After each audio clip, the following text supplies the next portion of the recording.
Salve, salve pessoal, sejam todos muito bem-vindos a mais um episódio do Wesley da Lanogari Podcast. Muito obrigado pela sua presença e muito obrigado por você compartilhar os episódios, porque a gente está crescendo no Spotify, já estamos aí algumas semanas como top 1 em ciência no Brasil, então muito obrigado por você que assiste aí no YouTube e no Spotify. Hoje nós estamos aqui com o Luiz Espanhol, que é formado em fisioterapia e em ciência de dados, e é doutor em saúde pública, para a gente falar sobre epidemiologia e um assunto que eu gosto bastante, que é corrida. E lesão, que eu não gosto muito da lesão, mas é um assunto bacana também. Luiz, obrigado pela presença, cara. Valeu demais por ter vindo até aí. Pô, eu que agradeço demais o convite, Ezen. É um prazer estar aqui e os assuntos são... adoro falar sobre todos eles, então tenho certeza que a gente vai ter um tempo muito agradável. Deixa eu te falar. Lesão eu também não gosto, viu, pra falar a verdade. Eu gosto do assunto de estudar, né? Agora é lógico que é uma coisa que todo mundo quer ver longe, né? Cara, deixa eu começar pelo começo. O que faz um epidemiologista? O que a galera da epidemiologia estuda? Tá.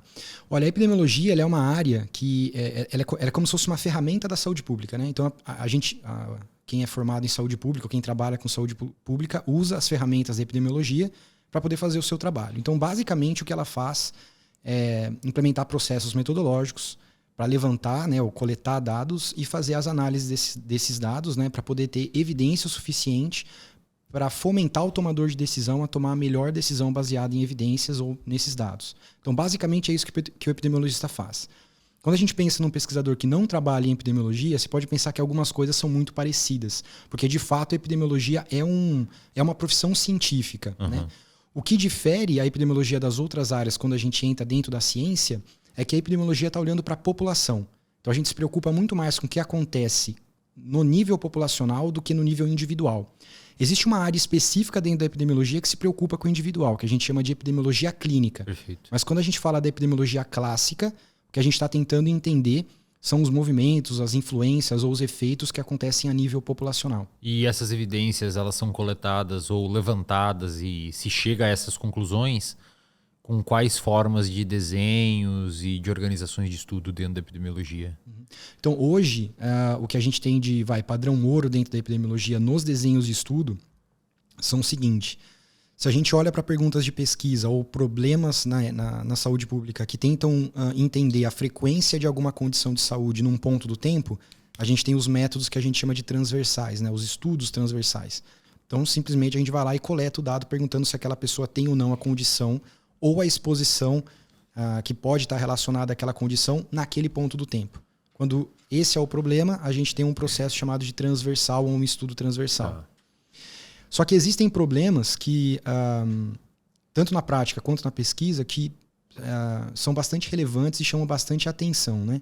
Que é a relação da causa e efeito, né? Então, hoje a gente sempre tenta buscar o que seria a causa para alguns efeitos que a gente encontra ou na população, no indivíduo, enfim. Quando isso acontece, a gente não consegue fazer uma metodologia de aplicar num ponto só, porque a definição de causalidade ou de causa e efeito, né, é que há um período, ou seja, há alguma coisa entre a causa e o efeito. Esse alguma coisa que existe nesse meio é o tempo.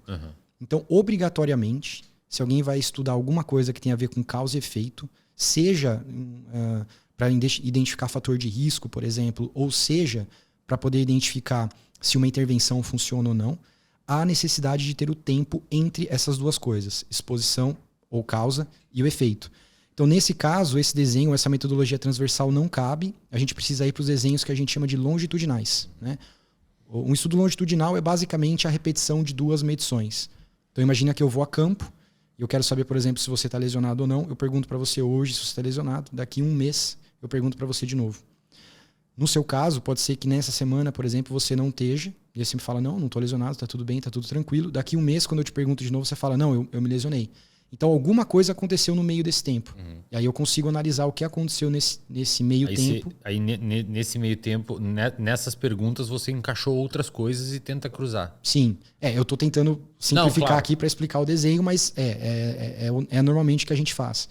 Então, esse tipo de metodologia, esse tipo de desenho, a gente chama de longitudinal. Ele pode ser observacional, que é quando eu tenho o objetivo de investigar fatores de risco, ou seja, fatores associados a um certo desfecho. Então, por exemplo, eu quero saber quais são os fatores que se associam com lesão no posterior de coxa de jogadores de futebol.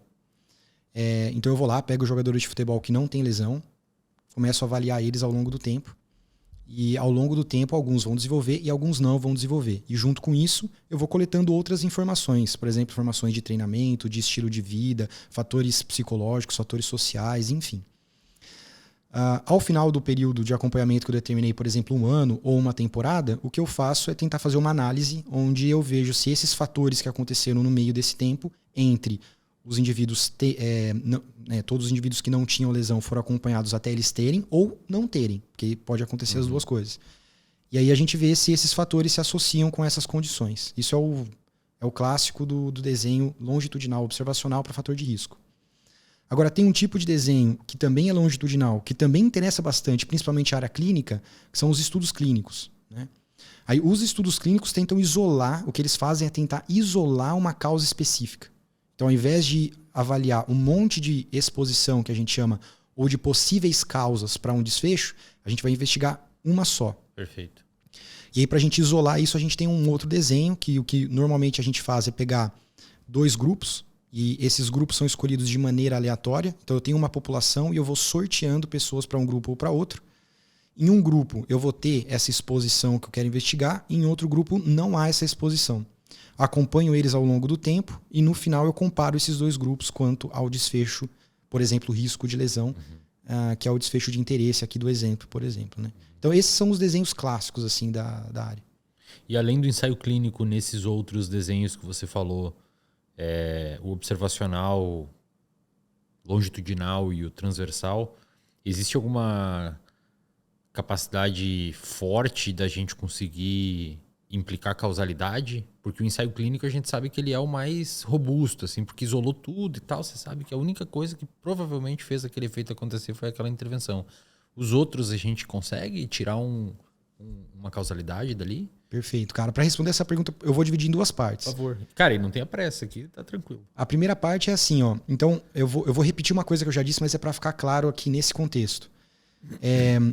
Estudos transversais não têm tempo envolvido. Então, como não tem tempo envolvido, eles já não podem, de maneira alguma, serem usados para inferir causalidade. Porque lembra que a causalidade, por definição, ela considera que há alguma coisa entre dois construtos, que é a exposição, ou a causa, e o efeito. E o que tem no meio? Tempo.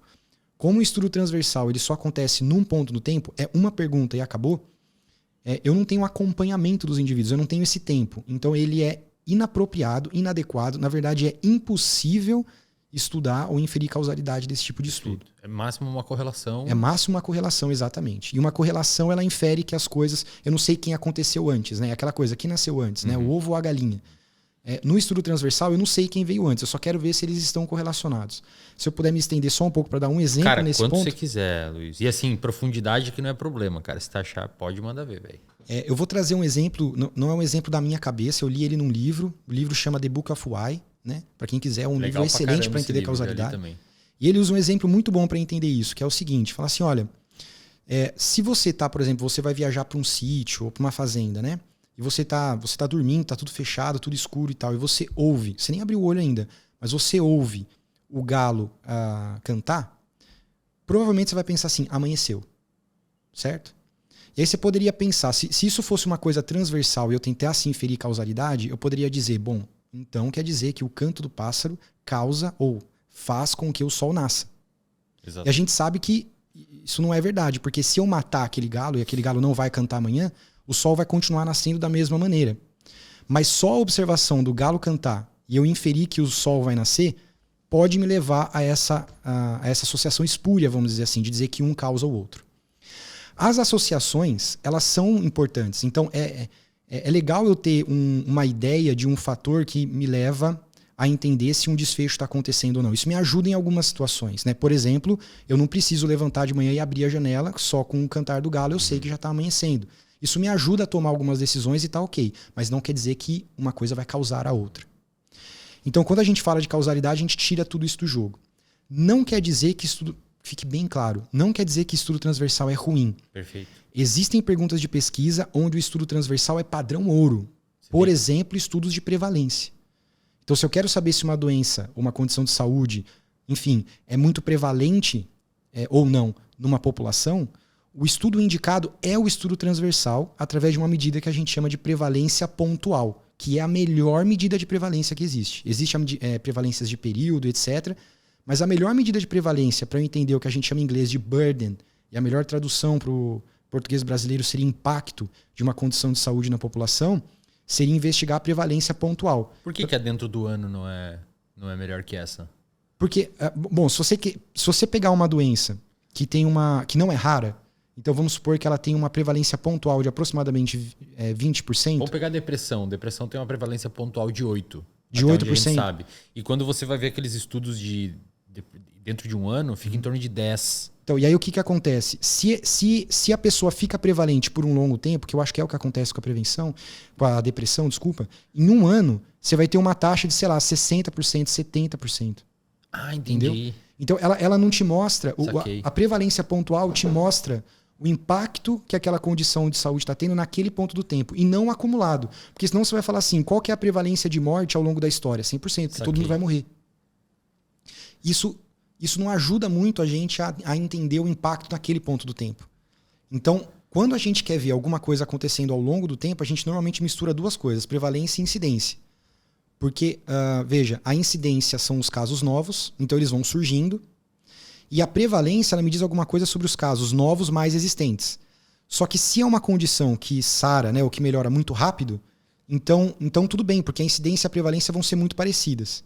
Agora, se é uma condição que, por exemplo, eu tenho essa condição e demoro 5 anos para melhorar ou curar dessa condição, quer dizer que a prevalência vai aumentando e às vezes a incidência é pequena. Uhum.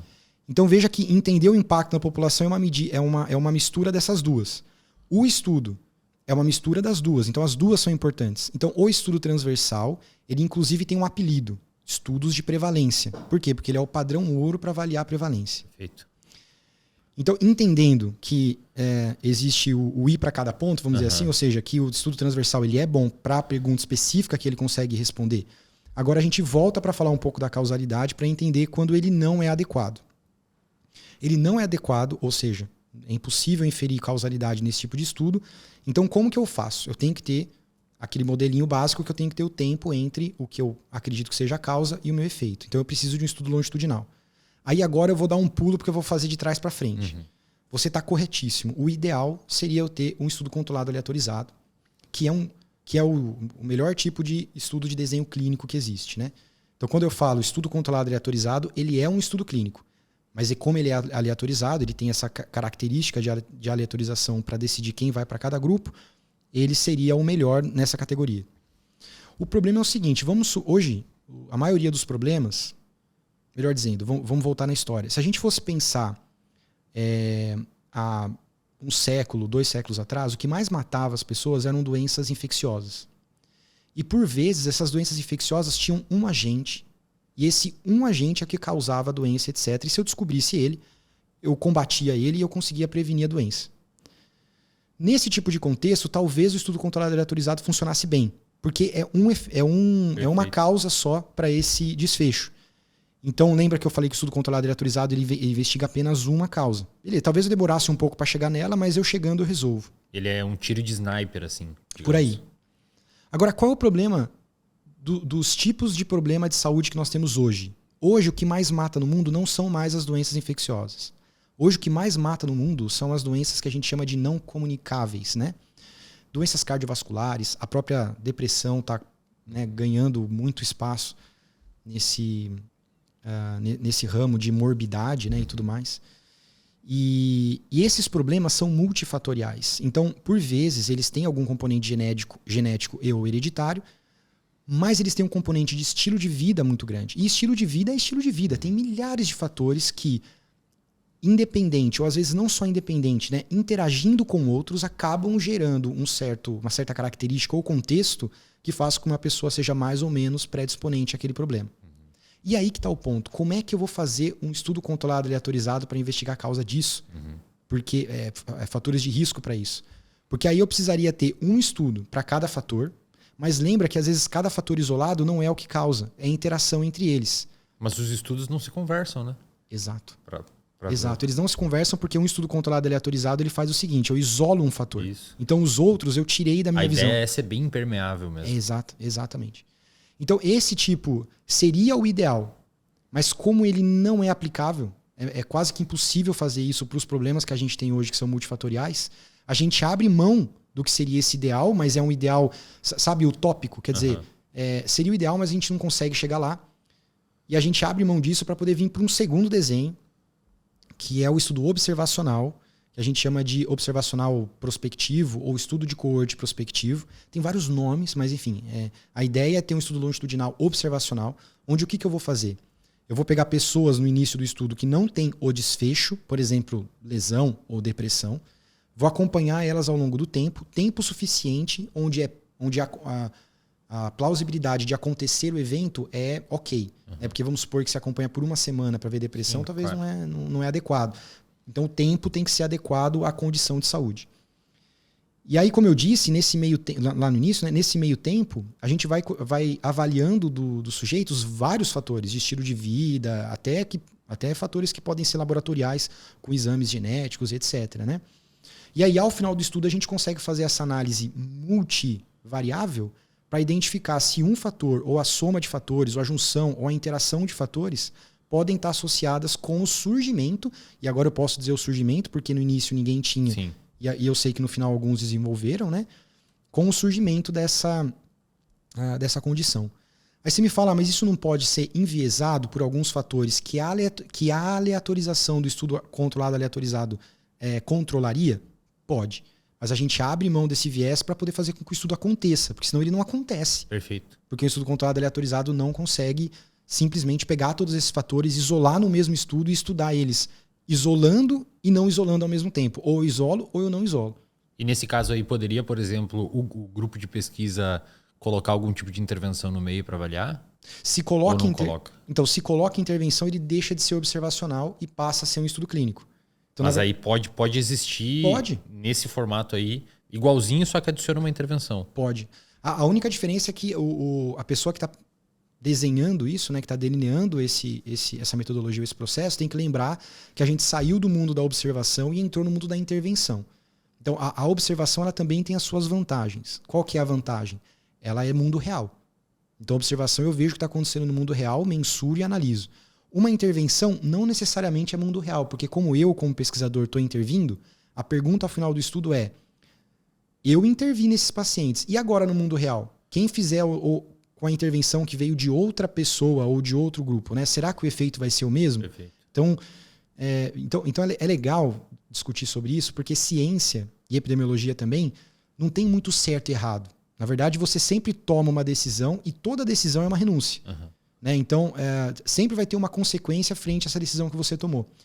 E isso faz com que o epidemiologista ou o pesquisador seja muito humilde, porque ele tem que sempre estar lidando com uma decisão e falar assim, mas essa decisão tem limitações. Tanto é que no estudo científico, o que a gente faz no final ali da discussão é sempre descrever as nossas limitações.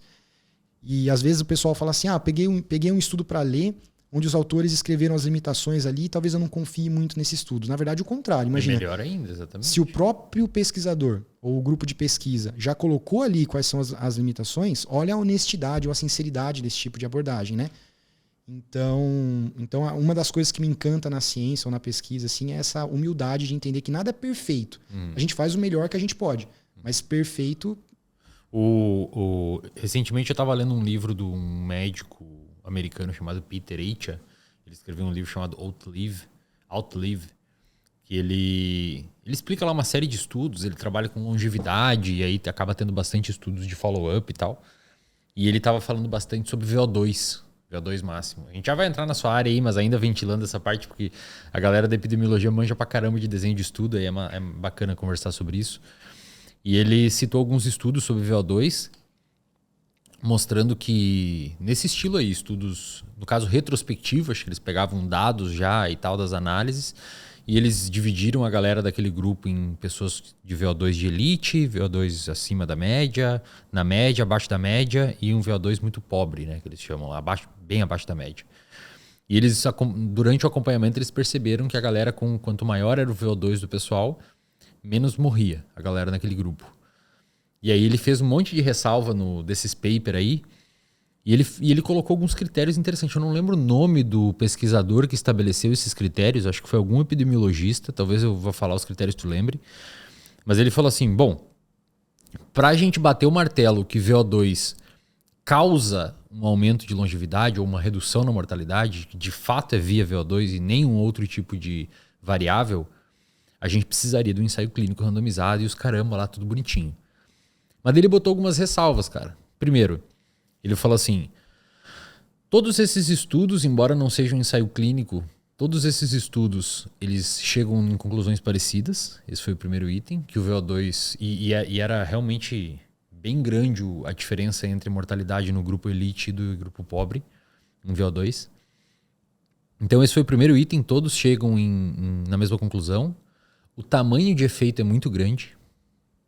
Era muito gigantesco o tamanho de efeito. Era dose dependente. Quanto maior o VO2 em escadinha, maior era o tamanho de efeito para redução de risco de mortalidade.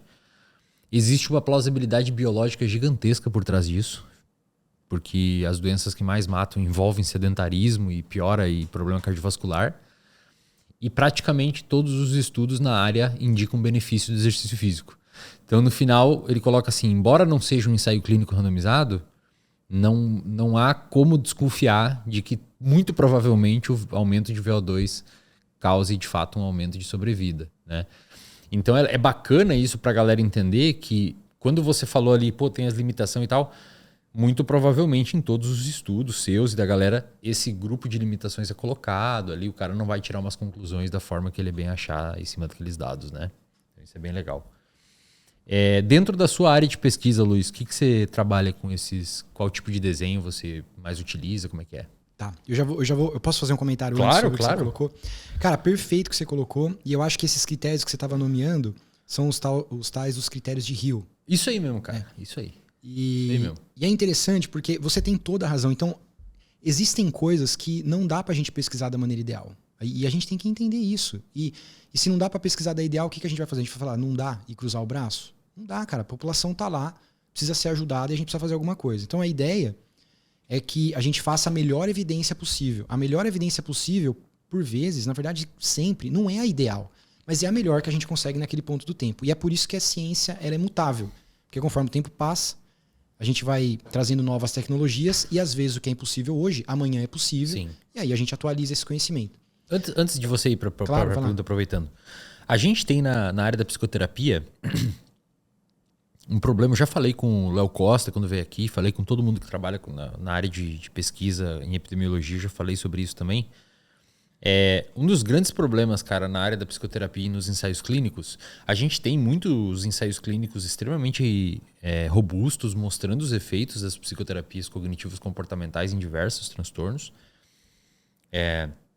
Tem estudos mostrando que apenas a indicação da psicoterapia já é interessante. Tem estudos que colocam a galera que desistiu da psicoterapia ainda apresenta efeito. Tem estudos que fazem uma questão mais de eficácia e retira da análise de dado quem desistiu da psicoterapia, o efeito é maior ainda. Então tem todos os tipos de desenhos ali mostrando que a psicoterapia cognitivo-comportamental e as outras do guarda-chuva têm uma eficácia e têm efetividade. A grande questão, cara, é que considerando o que você falou ali sobre ensaio clínico, fazer um ensaio clínico para avaliar os efeitos de uma terapêutica que envolva, por exemplo, um medicamento, ele digamos que muito mais puro que uma psicoterapia, porque na psicoterapia, primeiro, o placebo, é difícil fazer um placebo de psicoterapia. Normalmente a galera bota na lista de espera, eles fazem lista de espera, como se fosse o grupo controle. Já um placebo de medicamento é muito mais fácil, faz um comprimido igualzinho e tal, a única coisa que muda é ali. Segundo, existe uma complicação que é o sujeito que está aplicando a técnica e a psicoterapia no ensaio clínico, geralmente é uma pessoa muito treinada, às vezes foi treinada até pelo criador da abordagem. O cara do interior de São Paulo, do interior da Bahia, que vai aplicar o que leu lá no ensaio clínico, muitas vezes não foi treinado pelo criador da abordagem. Já o médico do interior da Bahia, do interior de São Paulo, ele vai usar o mesmo comprimido de metformina que usaram no ensaio clínico, a indústria farmacêutica garantiu que eu tenho a mesma dose, a mesma coisa. A fisioterapia também, cara, é uma área Como é que vai fazer um placebo de um... Então, como é que você vê a questão de ensaio clínico dentro de um recorte com medicamento, que é muito mais fácil você cegar, você fazer tudo bonitinho, e nessas outras áreas que envolvem manejo ou uma psicoterapia, que é uma coisa muito mais complexa? Pô, cara, perfeita observação. Saca? Total, e a perfeita observação. De fato, o estudo clínico aleatorizado, ele nasceu para investigar medicamento, né? Então ele foi focado para isso. As avaliações que existem de qualidade metodológica ou risco de viés para estudo controlado aleatorizado assumem um contexto muito semelhante ao de medicamento. E às vezes é impossível. Como você disse mesmo, por exemplo, placebo. Como é que você vai fazer placebo de exercício? Como é que você vai cegar o terapeuta que está entregando um exercício para o seu paciente? Então existem coisas que não tem como fazer. Mas tem ferramentas para lidar com isso, sim, cara? Então, para não deixar esses estudos, digamos, mais pobres metodologicamente? Então, o que acontece do ponto de vista estritamente técnico-científico é o seguinte, uma pessoa poderia perguntar assim, bom, mas já sabendo disso, então por que a gente não faz o seguinte? A gente pega essas ferramentas de avaliação de viés, revisa elas e faz uma para medicamento e uma para que não é medicamento, por exemplo. Né? Por que a gente não faz isso? Porque ser impossível de fazer uma coisa, por exemplo, cegar ou ter um placebo, não elimina o viés. O viés existe. Então, é bom a gente saber que o viés está lá para chamar a nossa atenção que ele está. Então, uma coisa é o melhor que eu posso fazer e outra coisa eu falo assim, se esse é o melhor que eu posso fazer, então ele não tem viés. Não é verdade. Tudo tem viés. Inclusive, se um estudo de medicamento zerar o checklist de itens, de que ele foi perfeito, vamos dizer assim, não quer dizer que ele foi perfeito. Uhum. Né? Parece que ele checou tudo lá e tá ok, mas perfeito ele não é. Então sempre tem algum tipo de viés. A questão é o quanto que tem de viés. E quando eu estou lendo um estudo desse, é isso que eu tenho que considerar. Então, neste contexto, né, essa metodologia ou esses pesquisadores não atenderam a esse critério. Por que não atenderam? Era possível atender? Se não era possível atender, a sua leitura já é outra. Agora, se era possível atender e eles não atenderam, aí você fala, bom, quer dizer, muda a sua interpretação de como ler. Uhum. Então, eu acho que isso é muito mais para quem está lendo e aplicando do que para quem está fazendo. Mas assim, de fato, a estrutura do ensaio clínico ela foi originalmente desenhada para medicina mesmo. A estrutura original, sim. Aí, o que acontece agora do ponto de vista... Esse do ponto de vista ideal, científico, né? Então, eu estou olhando a ciência para baixo. Então, é bom ter essas coisas no checklist para eu saber que um estudo que não cegou, por exemplo, ou que não fez placebo e tal, tem certos tipos de viés. É bom ter. Agora, do ponto de vista prático, o que acontece é que como os contextos são muito diferentes, o contexto do medicamento é muito específico, os outros contextos são muito diferentes, o que acontece hoje é que existem áreas diferentes. Então, por exemplo, a gente não avalia um estudo que não é de medicamento através daqueles clinical trial de fase 1, fase 2, fase 3, que foi determinado pelo FDA. Normalmente isso a gente usa para medicamento. Quando não é medicamento, a gente não usa essa nomenclatura. O que a gente tem usado é alguma coisa que a ciência da implementação está trazendo. Então, para esse tipo de contexto, a gente avalia o estudo, por exemplo, entre explanatório e pragmático, que é um pouco da fala... Você tinha comentado anteriormente a eficácia, efetividade. É exatamente aí o ponto. Então, será que o meu estudo ele é mais, do ponto de vista...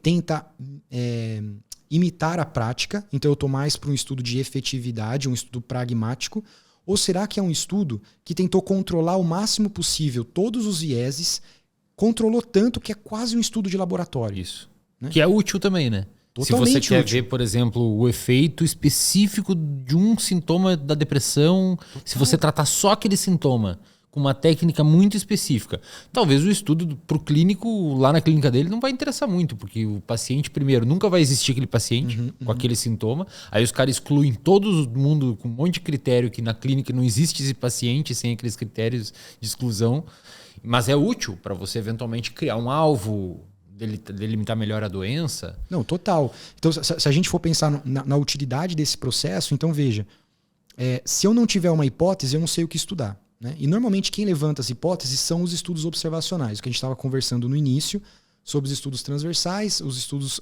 longitudinais. E aí vamos supor que um estudo longitudinal observacional viu que tem um fator de risco que, nossa, o tamanho de efeito dele é gigante e tal.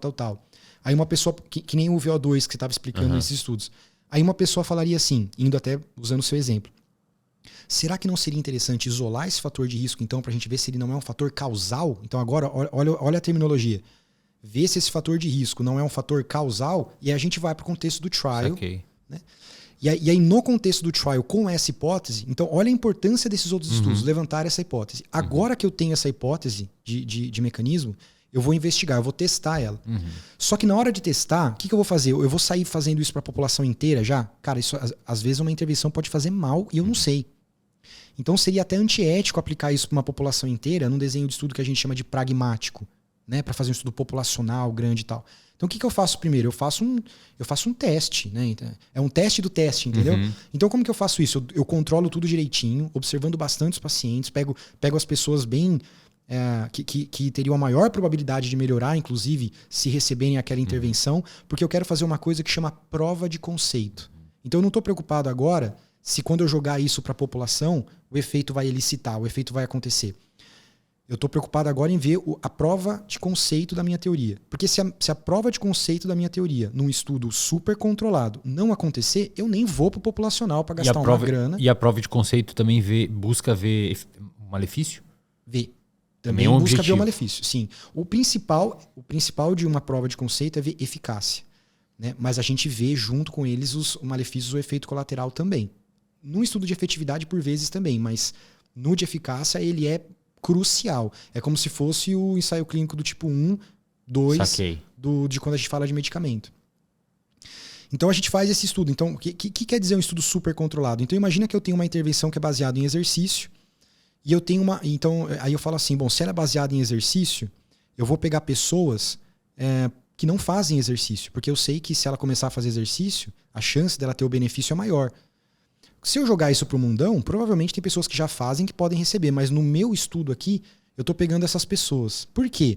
Porque eu quero pegar pessoas que de fato seriam as que mais beneficiariam com aquela intervenção se ela tiver o efeito, porque eu quero testar a prova de conceito. Eu quero testar se o que eu pensei tem não só plausibilidade biológica, mas teria plausibilidade do mecanismo. Uma vez detectado isso, nesses estudos de eficácia, aí sim eu vou para os de efetividade ou pragmáticos, que é pegar isso e agora falar assim, beleza, funcionou na minha população lá controlada de universidade. Mas e quando eu jogar isso na prática? Quando eu jogar isso no mundão? Será que esse efeito vai acontecer também? Ou será que por algum motivo ele vai sumir e não vai acontecer?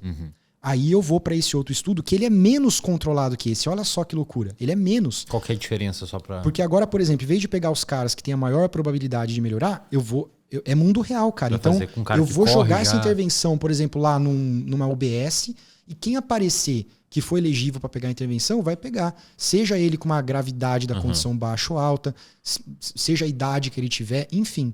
Entrou, vai receber. Então, normalmente, os estudos de eficácia têm um efeito maior. Por quê? Porque eu estou desenhando o estudo meio que para dar certo, vamos dizer assim, né? Agora, quando eu jogo para a população, por causa da heterogeneidade que vai acontecer na amostra, inevitavelmente, e na verdade eu quero que aconteça essa heterogeneidade para imitar o mundo real, esse efeito normalmente cai. Mas se ele ainda existe, aí sim talvez valha a pena a gente pensar em utilizar ele na população. Que é aí pensar em, por exemplo, implementar em sistema de saúde, política pública e por aí vai. Então esse seria o processo de um estudo que não é de medicamento. O uso de medicamento tem aquele estudo controlado tipo 1, 2, 3. Mas quando ele não é de medicamento, a gente vai mais por esse caminho. Então a gente está olhando menos para características tão específicas, a gente olha, tá?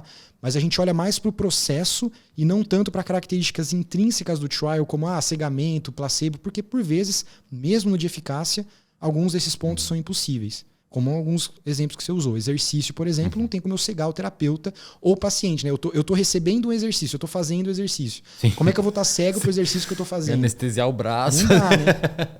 Sim. Isso não quer dizer que isso é ruim.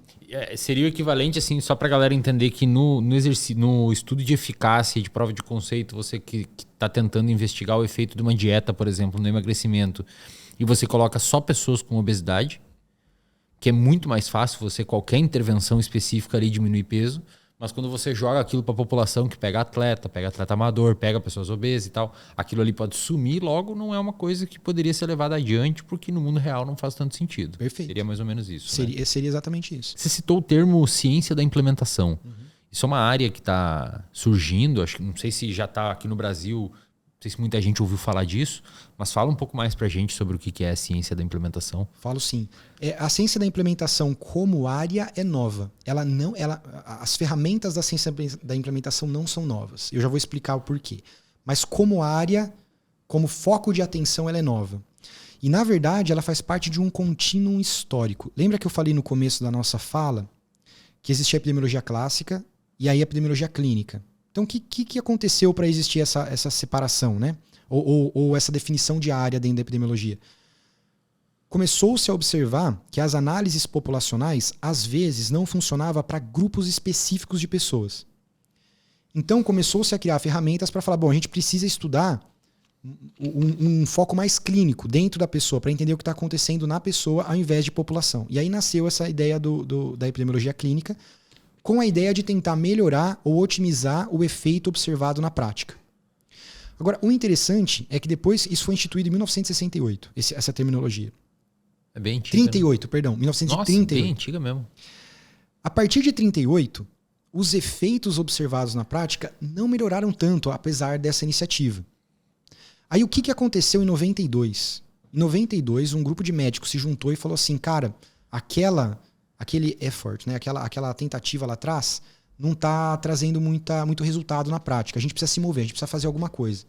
Eles criaram um grupo e o grupo se chamava Working Group de PBE, de Prática Baseada em Evidência. Então, em 92, nasce uma iniciativa chamada, na época chamava Medicina Baseada em Evidência, mas hoje já vou usar o termo que hoje a gente usa, que é Prática Baseada em Evidência, numa tentativa de falar o seguinte, ó, vamos educar as pessoas, principalmente os médicos, que o que eles precisam estudar ou ver de evidência para implementar na prática é isso aqui, ó, pum. É isso aqui que você tem que fazer na evidência, tem que juntar com a experiência do paciente e com as expectativas do paciente, as experiências clínicas do terapeuta e tal. E montou-se essa força-tarefa. Chegamos então nos anos 2000 e a gente vê que na prática, mesmo com a implementação da PBE, a gente ainda está longe talvez do que a gente consideraria o começo do satisfatório para começar a ver esses efeitos sendo traduzidos da ciência para a prática. Então, junta-se um grupo e definem uma área chamada ciência da implementação com a ideia de divulgar ou ensinar as pessoas a como fazer processos científicos para fazer essa ponte, para fazer essa tradução do que está na ciência, o que está sendo publicado em artigos científicos depositados nas bibliotecas da universidade, fazer isso sair de lá e fazer a população começar a consumir isso. A prática baseada em evidência já não fazia isso através da comunicação? Já. Mas a ciência da implementação ela vem com uma ideia metodológica de estruturar metodologicamente caminhos para fazer com que isso aconteça, porque as tentativas anteriores não estavam conseguindo chegar nesse objetivo. Então, veja, é um contínuo. Não tem nada muito novo. Não tem uma coisa assim, ó, a ciência da implementação ela trouxe uma coisa que não existia. Não, na verdade não foi isso. Ela foi uma força-tarefa de juntar atenção para algumas coisas que já existem, mas ensinar as pessoas que têm que implementar essas coisas para fazer essa junção entre o que está acontecendo na pesquisa e o que está acontecendo na prática. A própria nomenclatura, estudo pragmático, estudo explanatório, já vem dessa prática da ciência da implementação. Na ideia de falar o seguinte, para você implementar, você não pode estar dentro do laboratório. Então, vamos falar que a ciência da implementação ela nasce a partir do estudo controlado aleatorizado pragmático para frente. E aí para frente tem todos os desenhos de técnica de implementação, mapeamento organizacional para ver se as pessoas estão prontas para a implementação de algo. Será que tem a tecnologia existente? Vamos ver, por exemplo, num hospital que quer implementar alguma coisa, vamos ver se as pessoas desse hospital estão preparadas tecnicamente para entregarem a intervenção que a gente quer implementar lá dentro. Se não tiverem, nós vamos ter que treinar elas.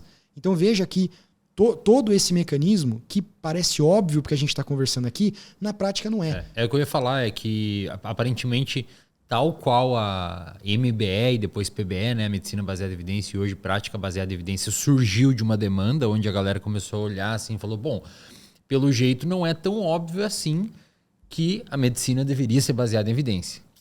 É meio óbvio falando assim, inclusive eu e o Jean Leonardi, que é um cara que trabalha com psicologia baseada em evidência, a gente foi no Flow podcast falar sobre psicologia baseada em evidência e uma hora eu falei assim pro host lá, pro Igor, o cara deve estar achando que a gente tá falando óbvio, porque a gente falava, o cara tem que se basear em evidência, tem que ouvir o paciente, tem que ter perícia clínica.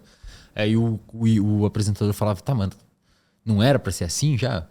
Então, lá na década de 90, acho que essa galera percebeu que, bom, embora seja óbvio, parece que não estão fazendo. Então vamos criar um grupo de trabalho. E a implementação parece que é meio simples também, né? É a mesma coisa. Mas daí a galera começou a perceber, pô, existe um buraco gigantesco entre você ter um estudo pragmático de uma técnica de exercício que funciona para sobrepeso e obesidade, ou uma dieta, e implementar naquele postinho de saúde no interior da Paraíba. É um buraco muito longe, né? É um buraco muito longe. Então é exatamente isso, cara. É um contínuo. Então não tem nada assim, isso daqui não conversa. Não, tudo conversa. E eu olhando, se você parar para ver a linha do tempo de fora, me parece ser tudo meio que a mesma coisa. Isso. Mas na verdade o que a gente está fazendo em cada uma dessas coisas que foram criadas, desses grupos que foram criados, é focar a atenção para uma coisa específica. Então a prática baseada em evidência, ela foca numa coisa específica. Como integrar, quando eu estou com um paciente, os 3 pilares, né? A evidência, o paciente e o terapeuta. Mas quando eu penso em sistema, hospital, tá todo mundo treinado, não tá? Quer dizer, o profissional dentro do hospital pode saber fazer prática baseada em evidência. Mas será que ele vai saber implementar uma ferramenta quando a ele chega? Então, essa é a questão. E por vezes não. Então, a ciência da implementação vem alertar o sistema de saúde de que talvez algo deve ser feito aí. Não é só treinar os caras, por exemplo, em prática baseada em evidência, soltar eles do mundão e falar, filho, agora vai. Não, precisa ter um planejamento e esse planejamento tem que pensar nessas ferramentas de implementação. Mas aí, que no hoje caso, são trazidas. Só para entender a demarcação entre aonde que está cada profissional. O profissional da ciência da implementação é um sujeito diferente do médico que está dentro do hospital fazendo PBE. Não necessariamente. Tá. Às vezes não. Às vezes é a mesma pessoa, mas às vezes ela é diferente. Então, o engraçado foi quando a gente começou o grupo de ciência da implementação, a gente achou que, era uma coisa nova. Só para você ter uma ideia, a primeira revista focada em ciência da implementação, que publicou a definição do que seria a ciência da implementação no seu primeiro editorial, no primeiro número da revista e tudo mais, foi em 2006. Então a gente está falando de alguma coisa bem nova, né? Na ciência é bem recente. É bem nova. Para a ciência isso. Sim.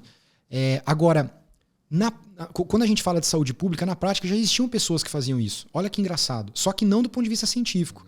Então começou a fazer parte desse grupo pessoas que implementavam, eram ótimos implementadores, mas não conheciam ferramentas científicas. Ao passo que nós, na universidade, éramos bons em ciência, nos processos científicos, mas não manjava nada de colocar a mão na massa para fazer o negócio implementar. E essa conversa foi muito legal, porque aí um começou a ensinar o outro. Então, a ciência da implementação, por natureza, ela tem essa necessidade de juntar as pessoas, os atores que estão na prática, que não necessariamente são cientistas, com as pessoas que têm formação científica. E, por vezes, esses atores, eles são uma pessoa só. Às vezes a pessoa tem o treinamento para tudo isso, mas por vezes não. Então, por isso que eu disse, a maior probabilidade é que sejam pessoas diferentes. Por isso que se precisa de um grupo de trabalho. Mas, por vezes, uma pessoa pode fazer os dois papéis. Ser tanto um médico quanto uma pessoa que entende desse processo de implementação e trabalhar com isso especificamente dentro de uma organização. Legal, é possível. Legal. Ô Luiz, agora assim, dado esse background que a gente fundamentou aqui pra galera, e que você explicou brilhantemente, os diferentes tipos de estudos e tudo mais. Mas deixa eu só falar uma coisa, faltou um detalhe ali. Diga aí. Vamos voltar lá nos critérios de Hill, para terminar um exemplo lá que você tinha colocado uma coisa que eu acho que é brilhante, cara. Que é o seguinte, os critérios de Hill que foram aplicados, né, no seu contexto do VO2, foram aplicados para falar o seguinte, olha, talvez a gente tenha evidência suficiente para que não precise fazer um estudo controlado aleatorizado, para a gente poder considerar que isso é um fator que influencia, um fator causal e etc. Eu acho que isso é muito legal a gente pontuar, porque por vezes vai ser impossível mesmo. Então, por exemplo, o que aconteceu com o cigarro? Né? Não existe, nunca vai existir, um estudo controlado aleatorizado que investiga se de fato o cigarro causa ou não câncer de pulmão. É antiético fazer, né? Só pra galera entender. Porque é antiético. Tecnicamente é possível, mas ele é antiético. Vai dar pra um grupo cigarro. Porque eu teria que forçar um grupo a fumar. Né? Ou o cara já é fumante, você ser conivente com ele ser fumante, né? Mas mesmo assim não daria certo, porque eu preciso. O estudo controlado aleatorizado ele tem que forçar a intervenção no grupo. É verdade. Mesmo que o cara não queira. É verdade. Entendeu? Então, por exemplo, se uma pessoa que fuma entrou no grupo que não vai fumar, precisaria tirar. É verdade. É verdade. Então, por causa disso, ele é antiético. E aí o que acontece? A empresa do cigarro, as commodities lá, elas usavam isso nas cortes para não serem processadas por estarem fazendo mal para a população, e usavam isso para dizer que não, que cigarro não faz mal, porque como assim? então me prova. Ideia de não poder ter, usavam a ideia de não ter estudo isso. clínico. Então vamos supor lá que eu estou sendo processado porque tenho uma empresa de cigarro, então falando, não, mas cigarro faz mal e você fez mal para aquela pessoa porque ela teve câncer. Eu falo assim, me mostra o estudo Entendi. Me mostra o estudo que isso aí causa, que beleza, eu paro. Entendi. E como não tem, a indústria do cigarro prosperou por muito tempo em cima dessa premissa. E devia ter cientista lá dentro fazendo consultoria. Tinha, com certeza. A argumentar. Foi aí que nasceu os critérios de Rio. Olha só. Isso. Os critérios de Rio nasceram com a necessidade de mostrar que esse corpo de evidência era tão grande que fazia com que um trial fosse... que não precisasse de um trial para mostrar que o câncer que fumar causava câncer de pulmão. Então, foi um grupo de trabalho com cientistas, epidemiologistas, né, que pegaram várias características do que já acontecia com os estudos de cigarro, que foi o que você falou, efeito grande, acompanhamento dos estudos enorme, plausibilidade biológica, enfim, um monte. São 9 critérios, eu não lembro os 9 de cabeça, mas são 9 critérios. E nem precisa atingir todos, mas atingindo a maioria desses 9, então poderia se considerar que, de fato, fumar causa o câncer de pulmão, e as cortes começariam a aceitar isso. E foi com esse corpo de evidência que se começou então a levar nas cortes mesmo de processo, e que aí as empresas começaram a ser multadas ou tomar, por exemplo, assim, mas então agora você tem que vender cigarro com aquela figurinha atrás falando que faz mal. Tudo isso começou depois que esses pesquisadores conseguiram mostrar, do ponto de vista legal, que era possível mostrar essas evidências indiretas para poder dizer que, de fato, fumar causava câncer de pulmão. Então, nunca vai existir um trial, mas a gente sabe que causa. Por quê? Por causa dos estudos contundentes que existem falando dessa associação, por mais que não tenham estudado diretamente a causa e efeito desses dois construtos. Tem algum outro exemplo que você lembre, tipo do cigarro, assim? De cabeça? Tanto para benefício quanto para malefício? É que o cigarro é muito emblemático. O cigarro é muito emblemático. E ele não é tão antigo assim. É engraçado isso, né? Cara, eu não me lembro de um outro exemplo. Até porque os critérios de Rio, eles nasceram por causa do cigarro e tal. E a ciência foi evoluindo. Esse caso do cigarro ensinou muito a ciência. Então, hoje, eu realmente aconselho quem gostar desse assunto ler o livro The Book of Why. Hoje, os critérios de Rio meio que não são mais utilizados, porque a gente tem outros processos que conseguem, melhor do que os critérios de Rio, mostrar essas coisas. Esses processos... Rio Belford? Eu não lembro o primeiro. Eu acho que Rio é o sobrenome. Acho que é Belford Hill. Alguma coisa Rio. Acho que é Belford Hill. Mas eu não lembro o primeiro nome. Agora, a questão é que hoje existem processos de análise de dados, processos estatísticos, que se algumas premissas forem levadas em consideração, eles conseguem isolar os efeitos desses fatores e tentar predizer se de fato a própria tecnologia consegue fazer. A própria tecnologia. Então hoje, em comparação com a época, hoje a gente tem mais artifício tecnológico que consegue nos ajudar. Então, por exemplo, segundo os autores desse livro, eles dizem que os critérios de Rio, eles são muito mais como um exemplo de mostrar como a ciência evolui do que hoje serem implementados de fato. Porque hoje a gente tem ferramentas estatísticas que conseguem melhorar um pouco esse processo. Mas historicamente é bom a gente entender isso exatamente pelo aquilo que a gente estava conversando. Às vezes a gente não vai ter o ideal e às vezes a gente não precisa ter o ideal. Se a gente tem um corpo de evidência suficiente que mostre que aquela é a direção. Antes da gente entrar na parte da corrida e tal, da lesão, que é a tua área de trabalho, cara, pelo que eu tô entendendo, assim, na área da epidemiologia, dado é o ouro, né? Ter dado é ouro. E aí eu pergunto, como é que é a diferença entre Estados Unidos e Brasil? Porque americano adora dado, né? Tu vai ver aqueles cálculos lá de não sei o que, todos os americanos, eles têm meio que bastante dado e eles têm cortes gigantescas. Como é que você vê a cultura da população aqui no Brasil mesmo em colaborar com a ciência, em termos de participar das cortes e tal? Perfeita pergunta. E o papel do dado, né? Eu vou inverter minha resposta, vou começar com a questão dos Estados Unidos e a comparação, depois eu volto para o dado ser tudo. Tá.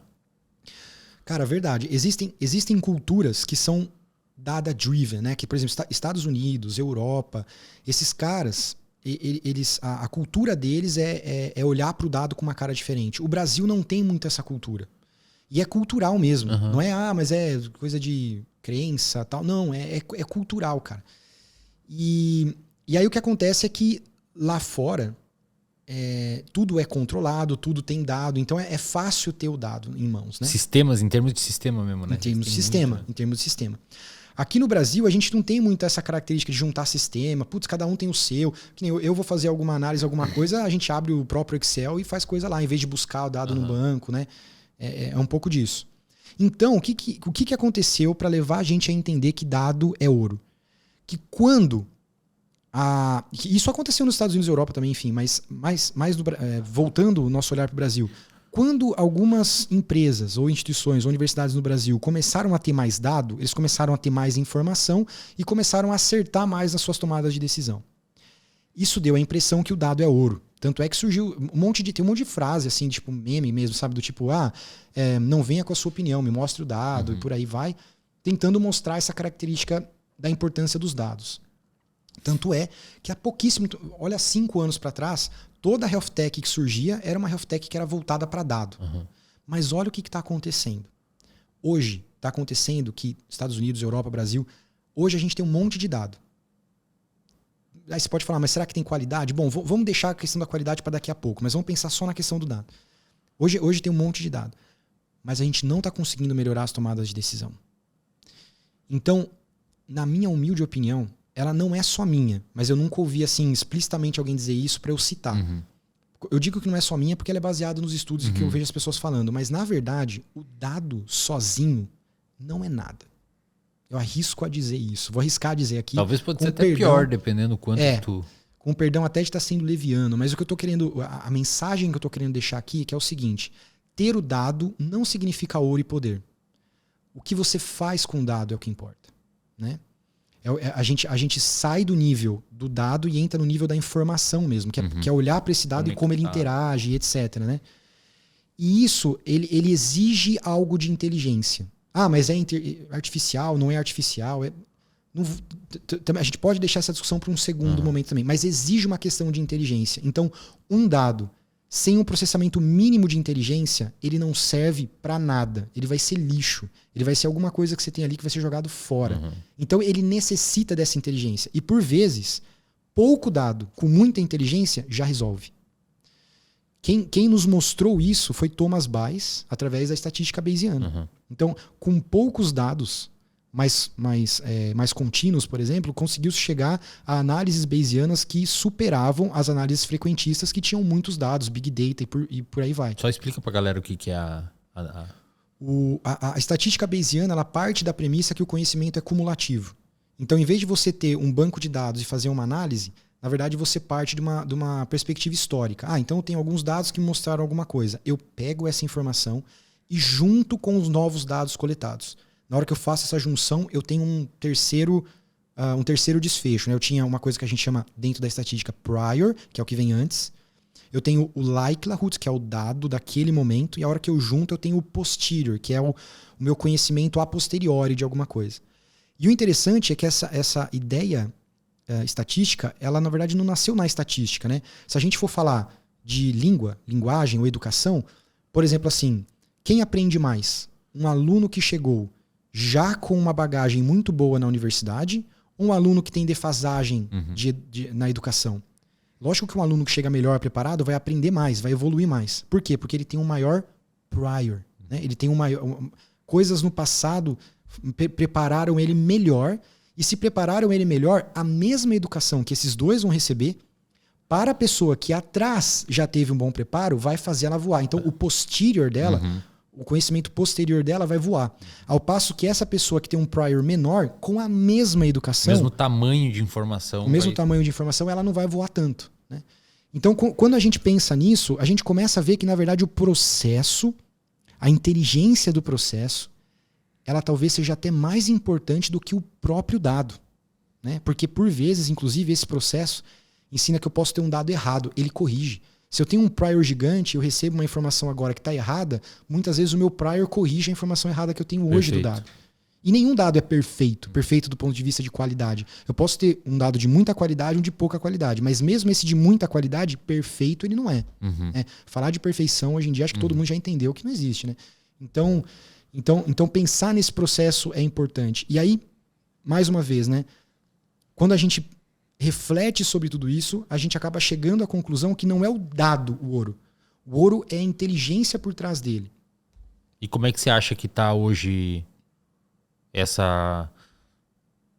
Como é que eu posso formular essa minha pergunta de uma forma melhor? Tipo, a gente tem...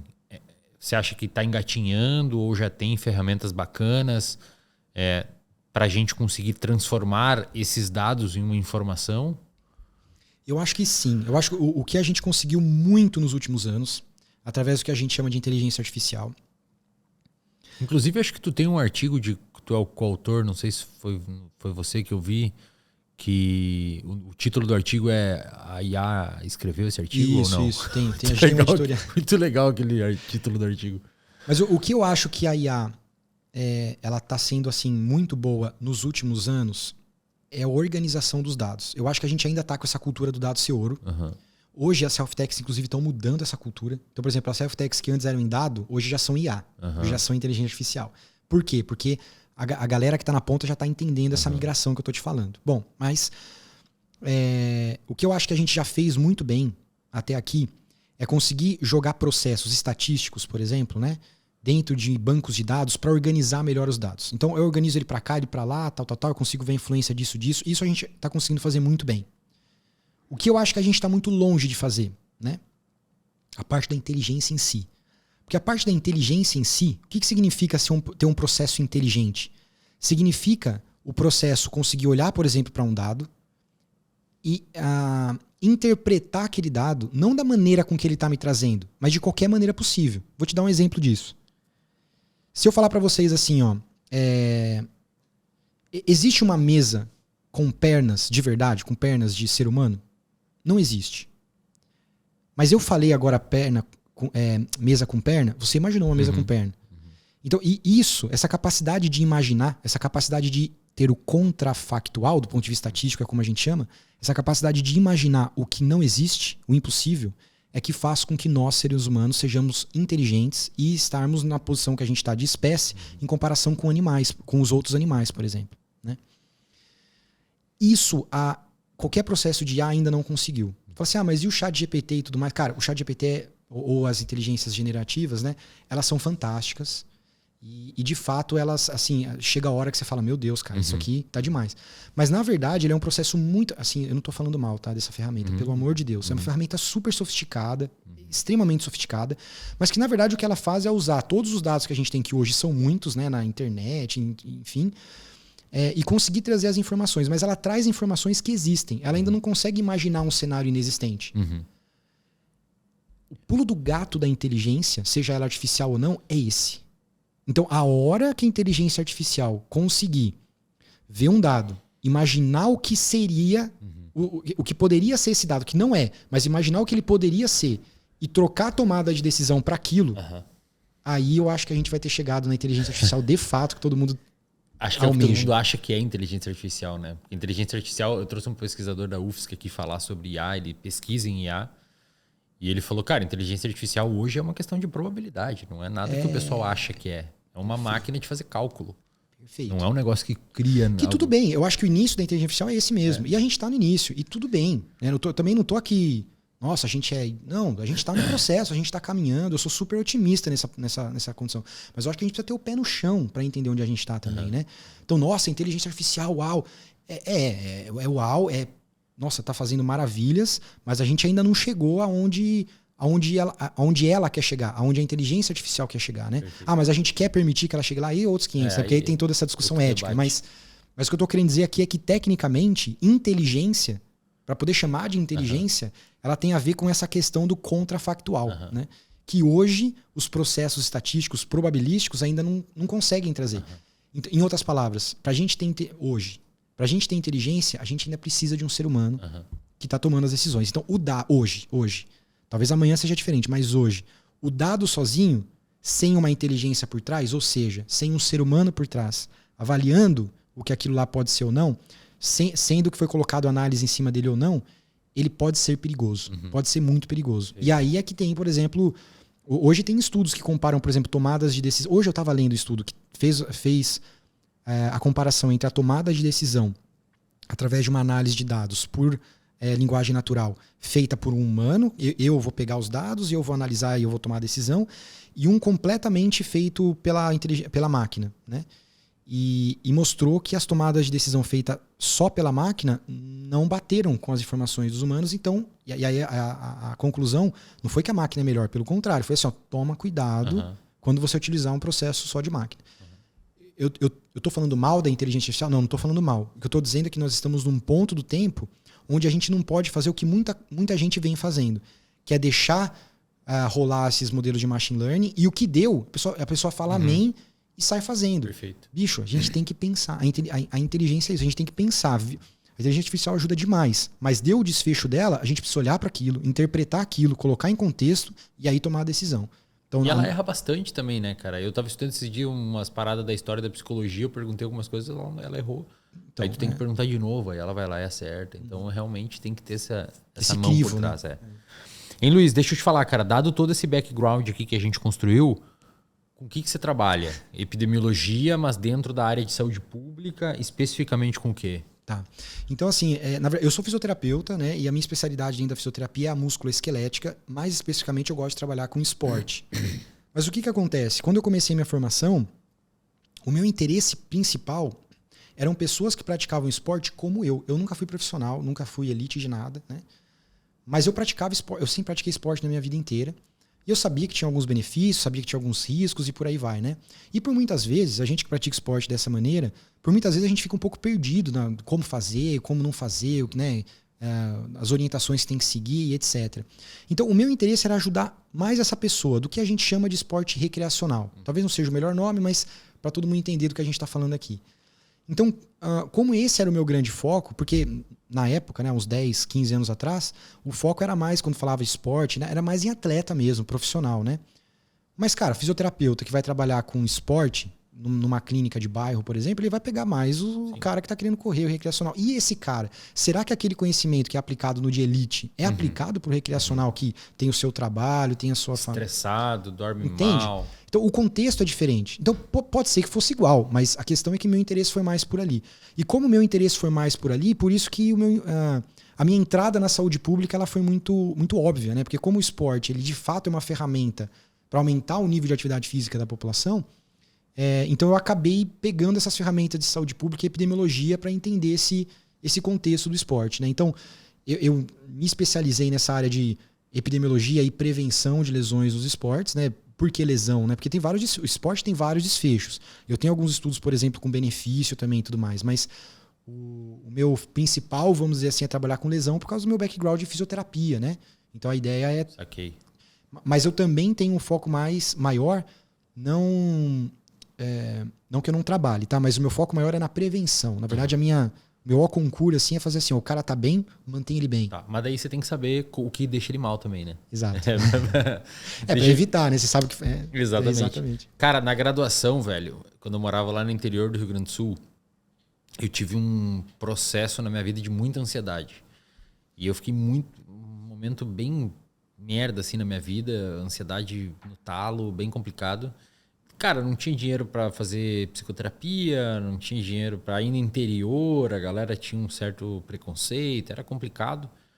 E eu acabei começando a correr. Então, um dia lá não aguentava mais de ansiedade, eu coloquei um tênis e corri 3 quadras, sério que deu. E aí eu comecei a pegar gosto por aquilo, foi bom para mim, assim, comecei a curtir.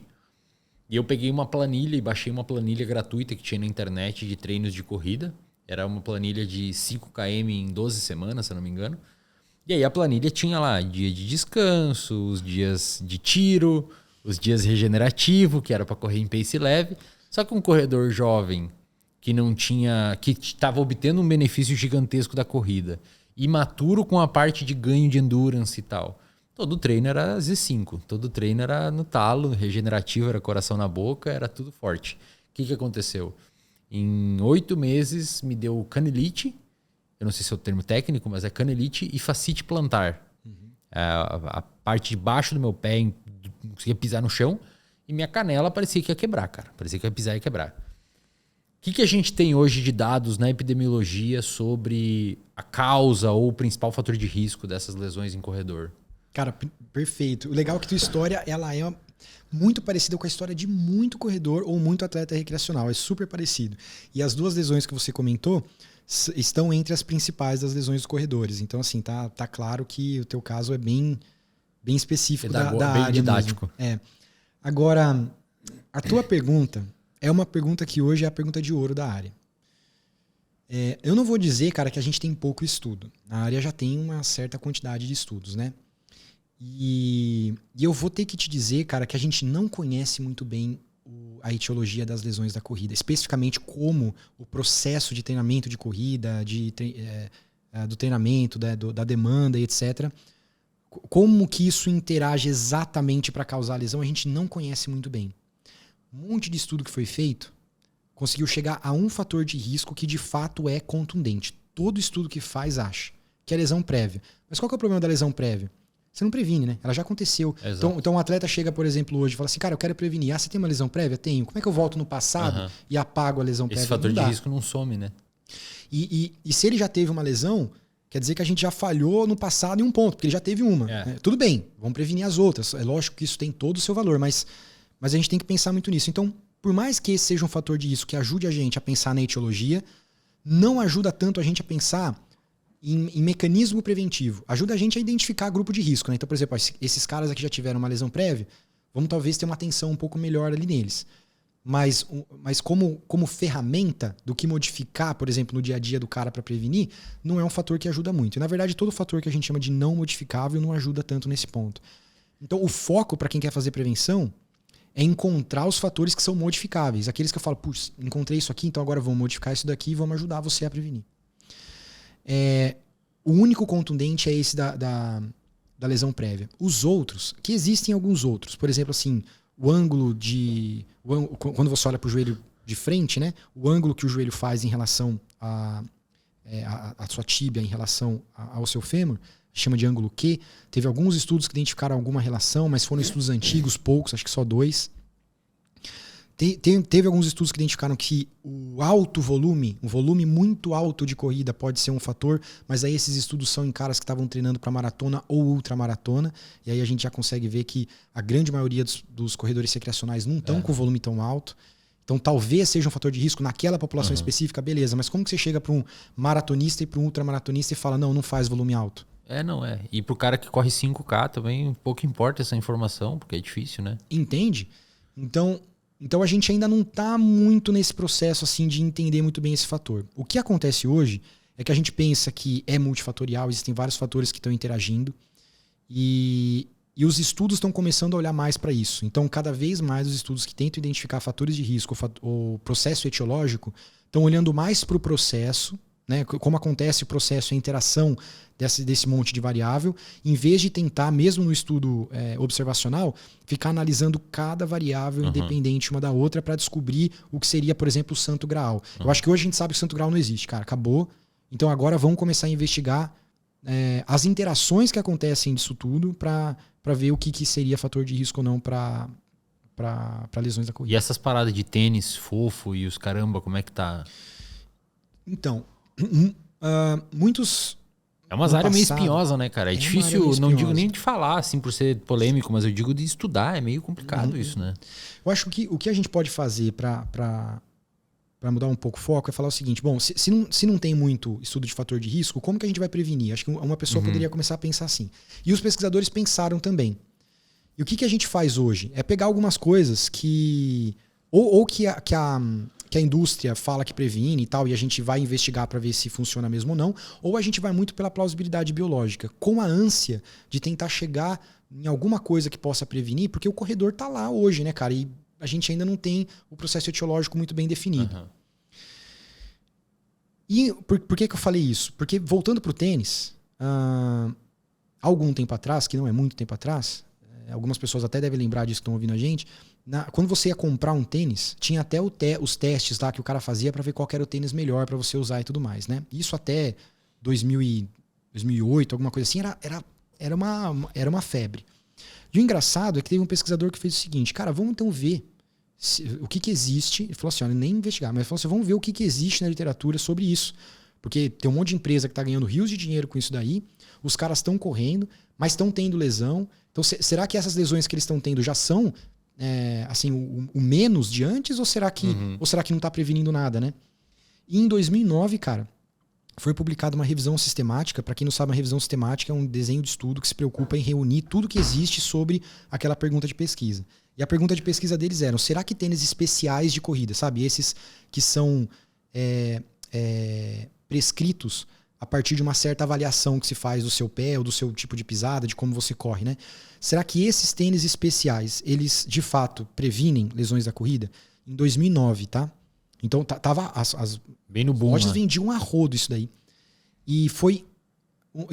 É raro isso acontecer, mas aconteceu de publicar uma revisão sistemática na melhor revista de esporte do mundo, que chama British Journal of Sports Medicine. Ela é a melhor hoje.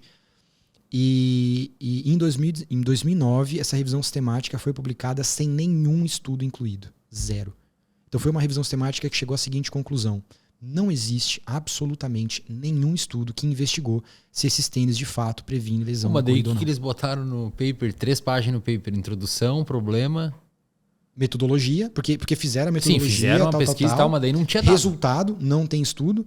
Caramba, cara. O que nós temos que fazer e tal. É lógico que... Nunca vi isso. Não, claro, é um dado. Não ter dado é um dado. É uma informação. Não, mas normalmente não se publica uma revisão com 0. Exatamente. Né? Mas que legal. O boom era tanto que justificou publicar isso na melhor revista de esporte do mundo, exatamente para alertar a galera. Falar, galera, que legal. Olha o descompasso que está existindo sobre o que as pessoas estão fazendo na prática, e não tem nada falando que melhora.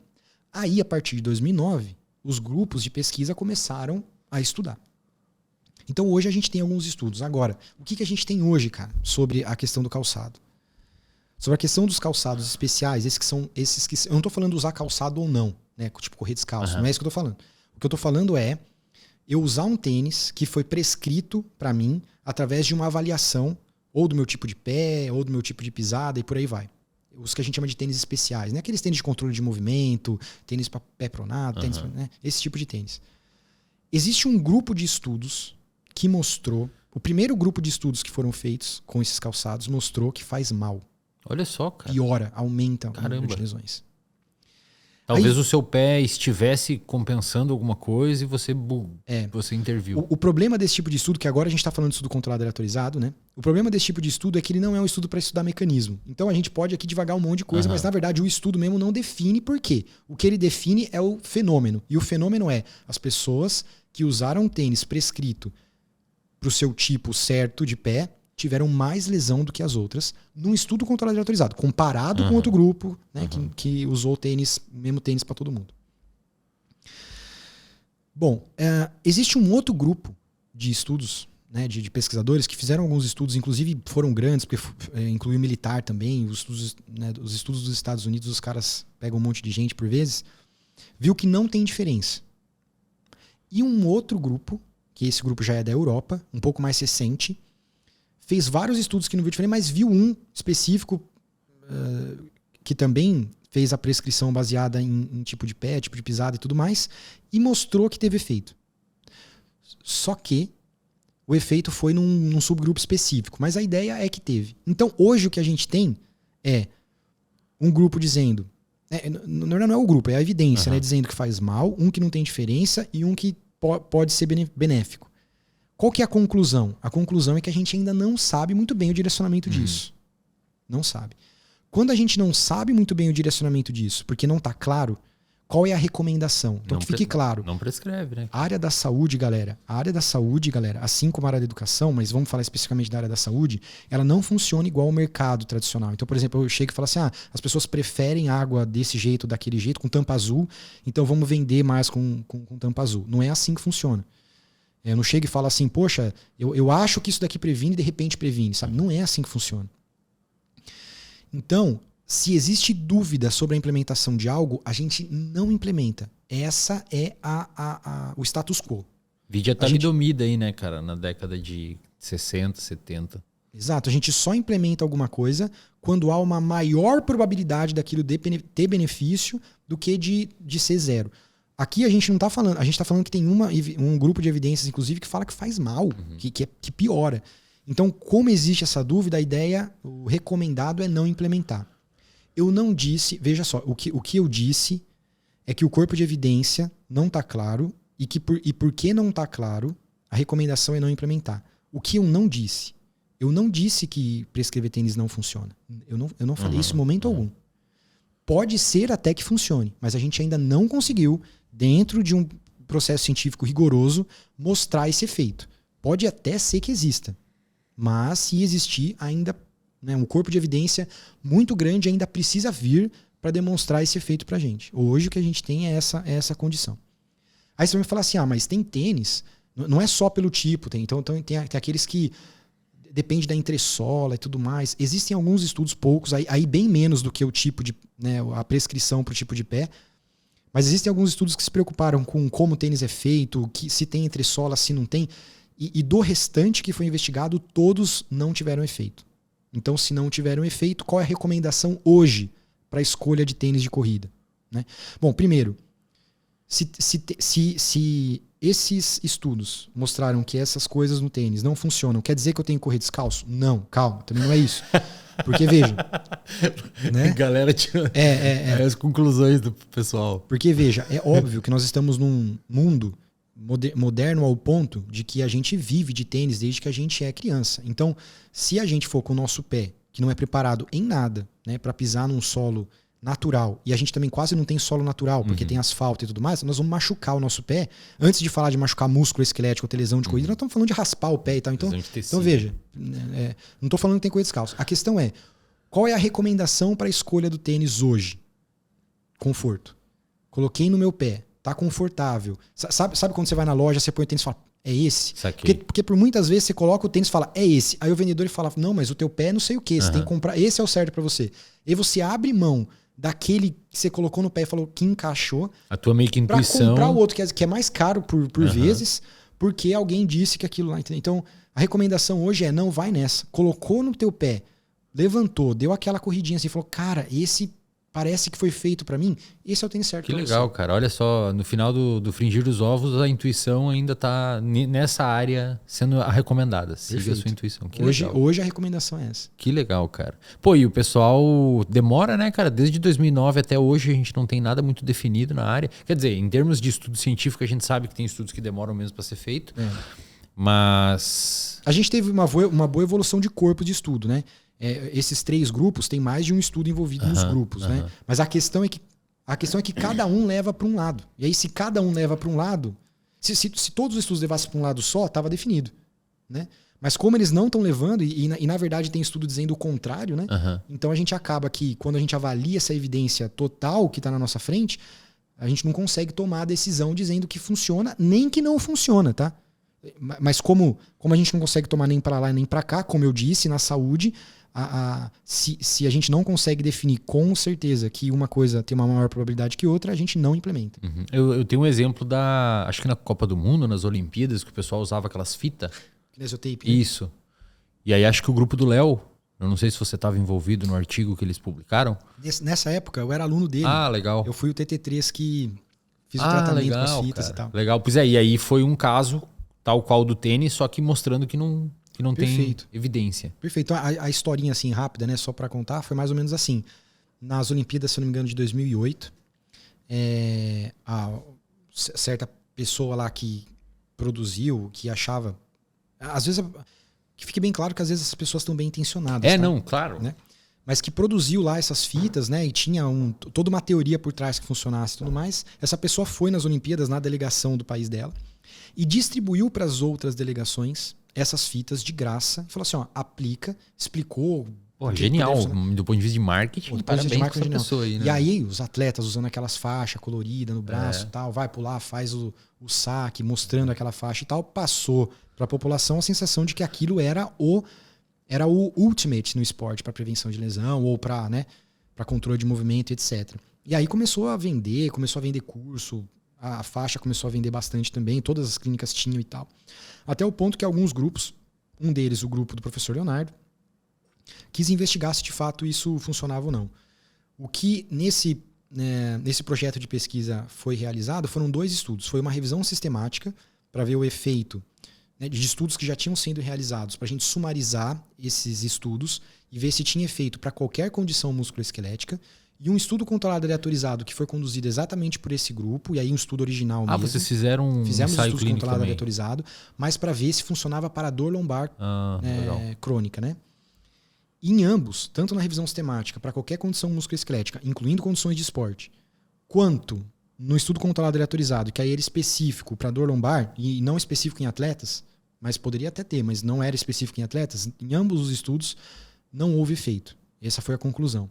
E outros estudos que vieram depois, com atleta, sem atleta e tal, também não identificaram esse efeito. Então, hoje, pelo menos no contexto que eu vivo, e aí assim, os contextos são diferentes, mas no contexto que eu vivo, as clínicas que eu frequento, etc., hoje não tem mais o eu nem vejo mais a galera usando foto. E se aplicam para um outro objetivo que não era o objetivo inicial. Porque o objetivo inicial do kinesiotape não era fazer uma bandagem rígida, né?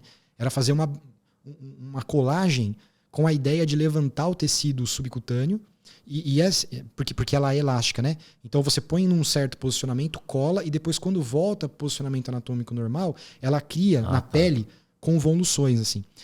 Acho que é assim que fala. E essas convoluções, a ideia é que como levanta um pouquinho, né, o tecido cutâneo, melhoraria a circulação, né, de fluidos ali no tecido e tal, e por causa dessa melhora de circulação no tecido, isso faria o tecido ficar, né, mais nutrido, então prevenir coisas, ou se ele tivesse lesionado ou alguma coisa assim, aumentaria a probabilidade dele se recuperar. Essa era a teoria.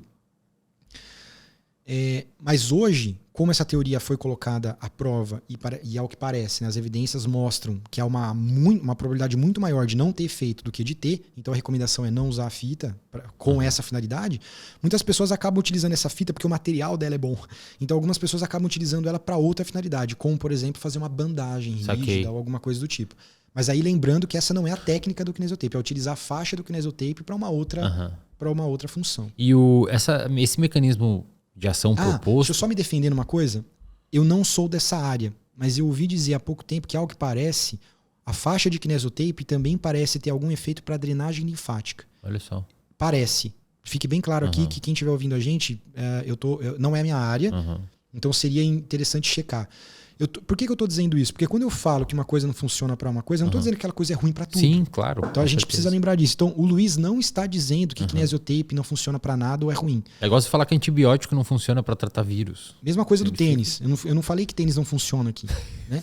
Mas todo mundo correndo descalço aí agora que o cara falou aqui. É importante colocar os pontos nos is para a gente entender o que a gente está falando. Então, para a dor lombar, para a prevenção de lesões dos esportes, condições musculoesqueléticas, melhorar a dor, tal, ao que parece, o kinesiotape não funciona. Mas para essa questão específica, que é uma técnica específica de colagem que eles fazem, um corte específico de drenagem linfática, uma pesquisadora da área uma vez me disse que os efeitos são promissores. Mas vale a pena a checagem, porque eu não sou dessa área e eu não chequei essa informação. Só estou dizendo aqui porque a gente está batendo um papo. Claro. O mecanismo de ação parece ser muito parecido com aqueles bagulho que os caras botam para sugar sangue, assim.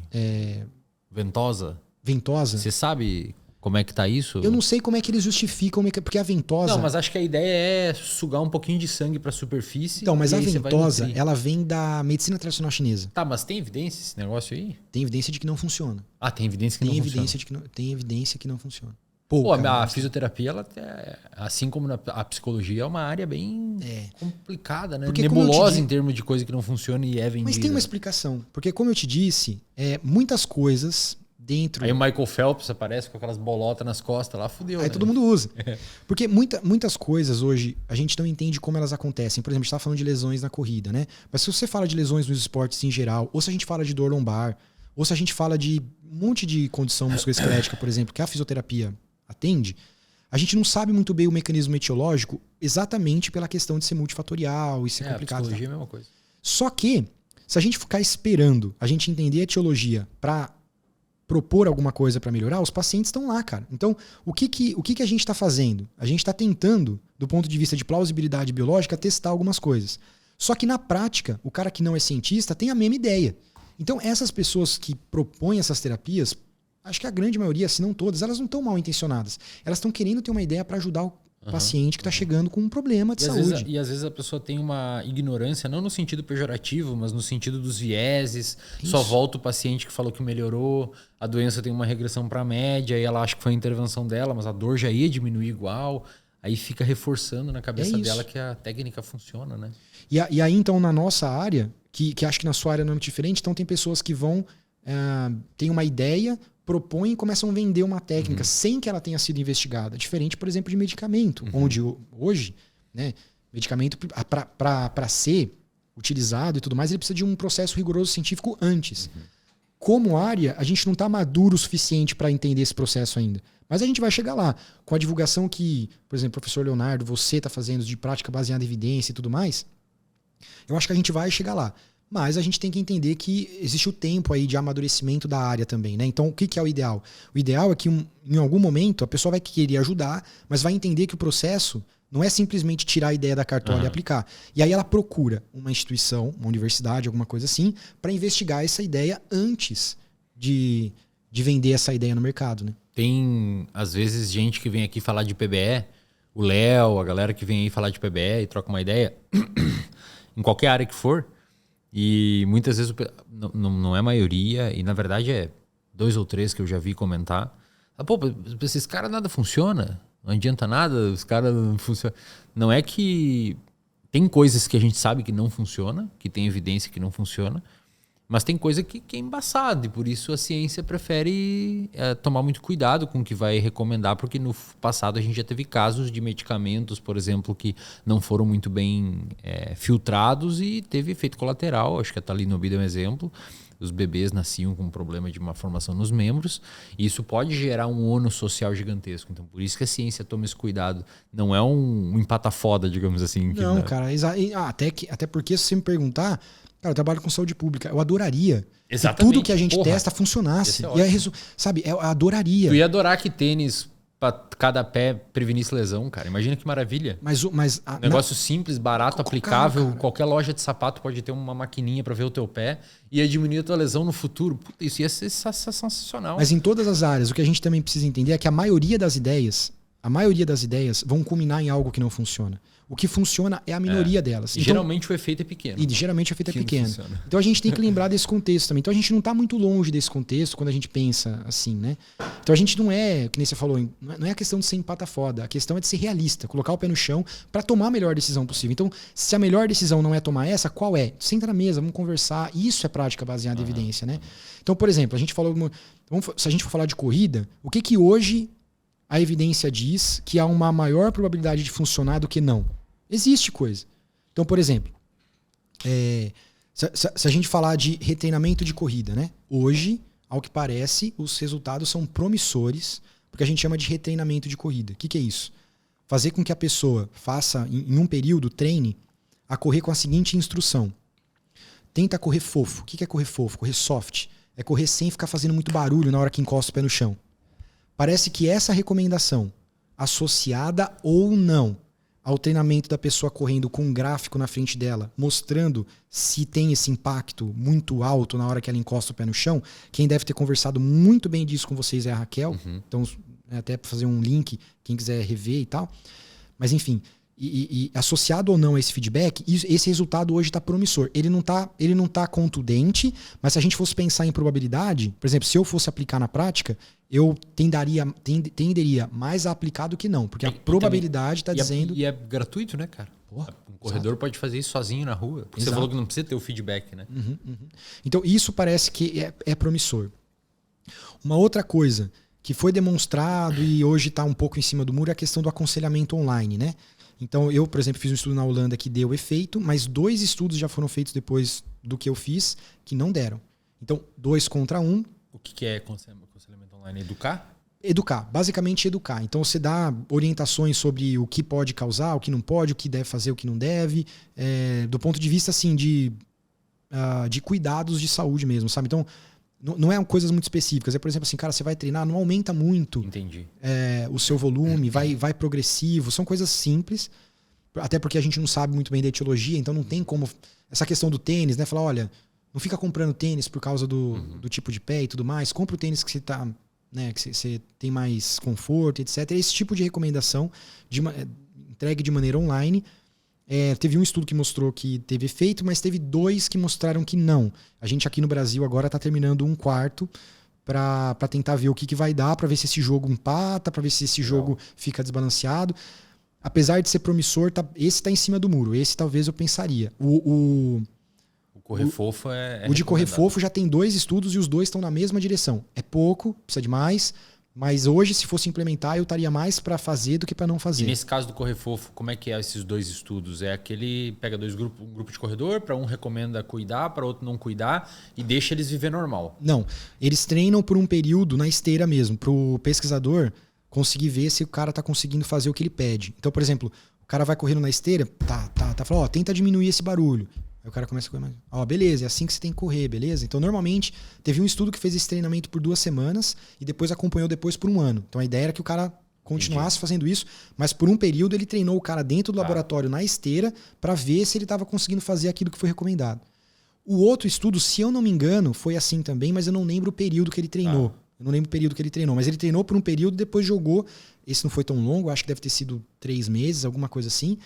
Mas os 2 foram na mesma direção. Isso é um indicativo. Um deles é grande, um deles é um estudo grande, o outro é pequeno. Então, assim, talvez fosse legal ter um ou outro mais estudo rodando, né? Mas a probabilidade maior hoje, se a gente pensar em probabilidade, é de que ele está mais para funcionar do que não. Então, e tem todo quando você vai tomar uma decisão clínica, tem todo além da evidência que aumenta ou não a probabilidade de tomada de decisão clínica, acho que existe todo um outro lado do clínico de, num caso desses aí, não envolver o sujeito comprar nada, deixar de fazer outras intervenções que eventualmente tenham efeito. Exato. Aparentemente, até onde eu entendo, não teria nenhum efeito colateral. Então, parece ser uma recomendação que você não está colocando nada muito em risco, né? Então, às vezes, essa evidência que ainda não é tão grande e robusta, ela já é suficiente para uma tomada de decisão clínica, dadas as características da intervenção. Perfeito. Você mandasse a pessoa acordar cedo e fazer tal coisa, ou comprar um negócio de R$1.000, e você fala, com essa evidência, fazer o cara fazer tudo isso não vale a pena, né? Perfeito, cara, é isso mesmo. Então aí também tem uma questão do calçado, a gente já falou que é duvidosa, então melhor não.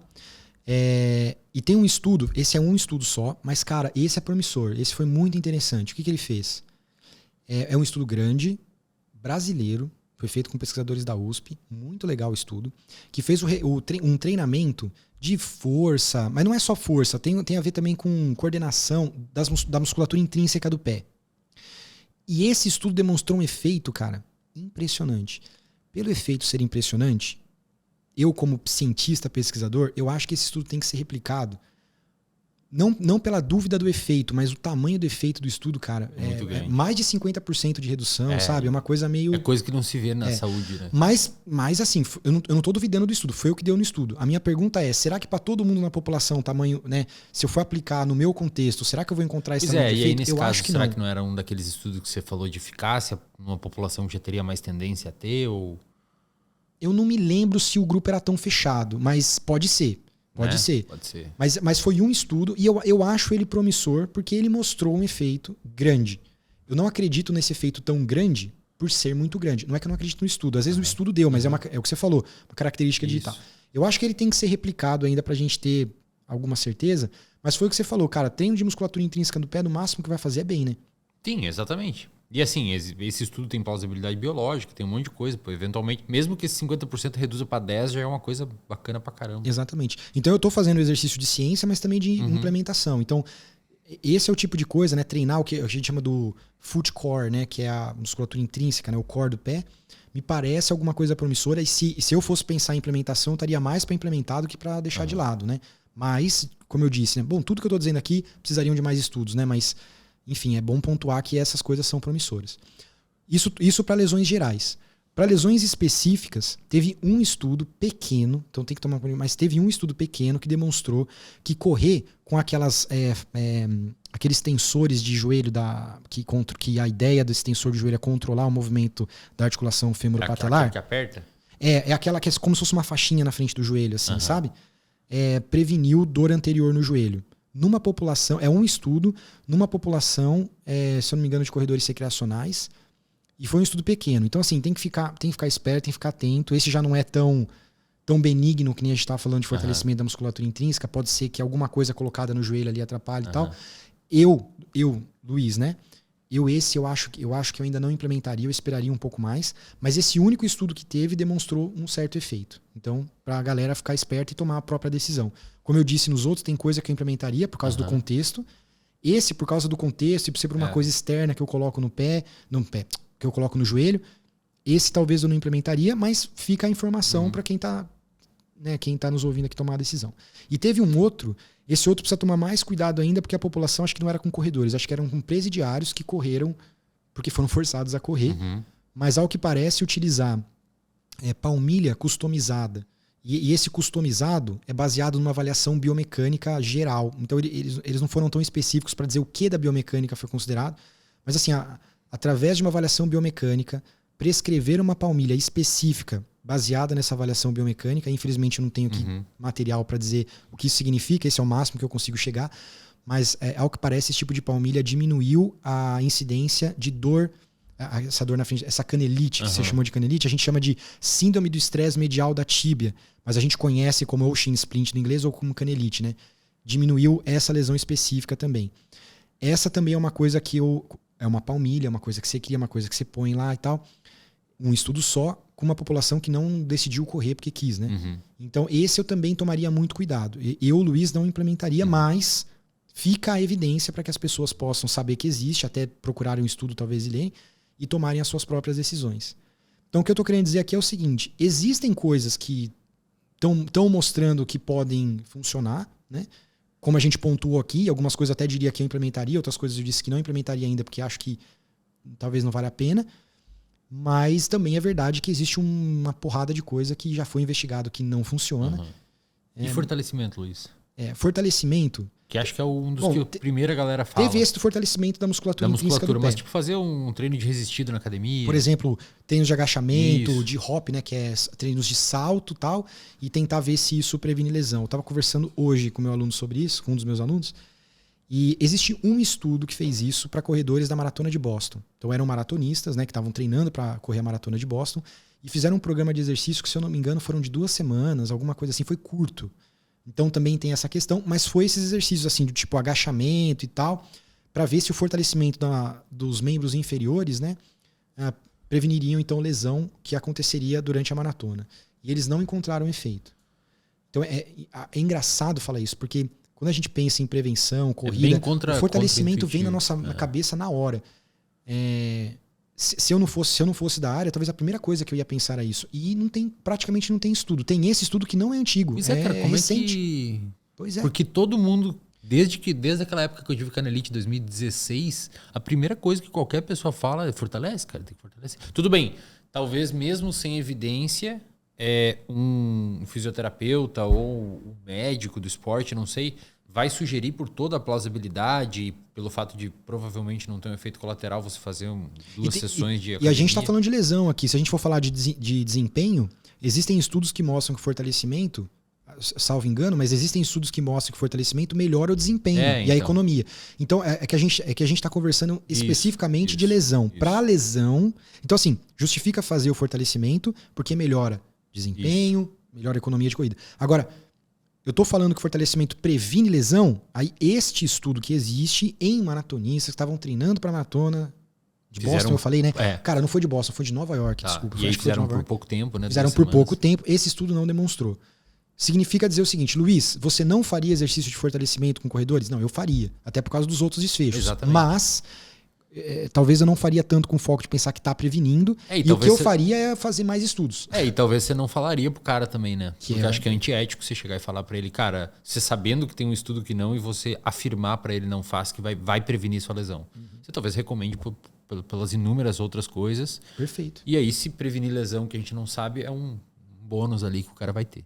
E se me permite, essa conversa leva a gente para um nicho de mercado, na minha opinião também. Porque por vezes o profissional de saúde, por exemplo, fisioterapeuta, fica pensando que a aplicação da fisioterapia é aquela clássica do terapeuta na clínica, atendendo e tudo mais, né? Uma coisa que ficou claro aqui, cara, é a quantidade de coisa que não tem ainda, que a gente precisa estudar. Então, cara, a área essa da fortalecimento é bizarro, velho. Então, a área de pesquisa na área da saúde, quando a gente fala de fisioterapia e outras profissões aí e tal, ela é carente de pessoas que fazem pesquisa. Então, para quem está pensando, né, em seguir a carreira e tudo mais, isso é um nicho de mercado, eu acho. Acho que você talvez vou me especializar na área científica para fazer estudos e tal, né? Então fica a dica aí também nesse sentido. E, cara, uma outra parada que tá com bastante febre atualmente, acho que veio dos Estados Unidos para cá. E aí eu vou te fazer 2 perguntas nesse sentido. Gelo. A primeira coisa, é recomendável colocar gelo na minha canelite, por exemplo? Eu jogo uma bolsa de gelo ali em cima ou um negócio de água quente, não sei, daí me responde aí.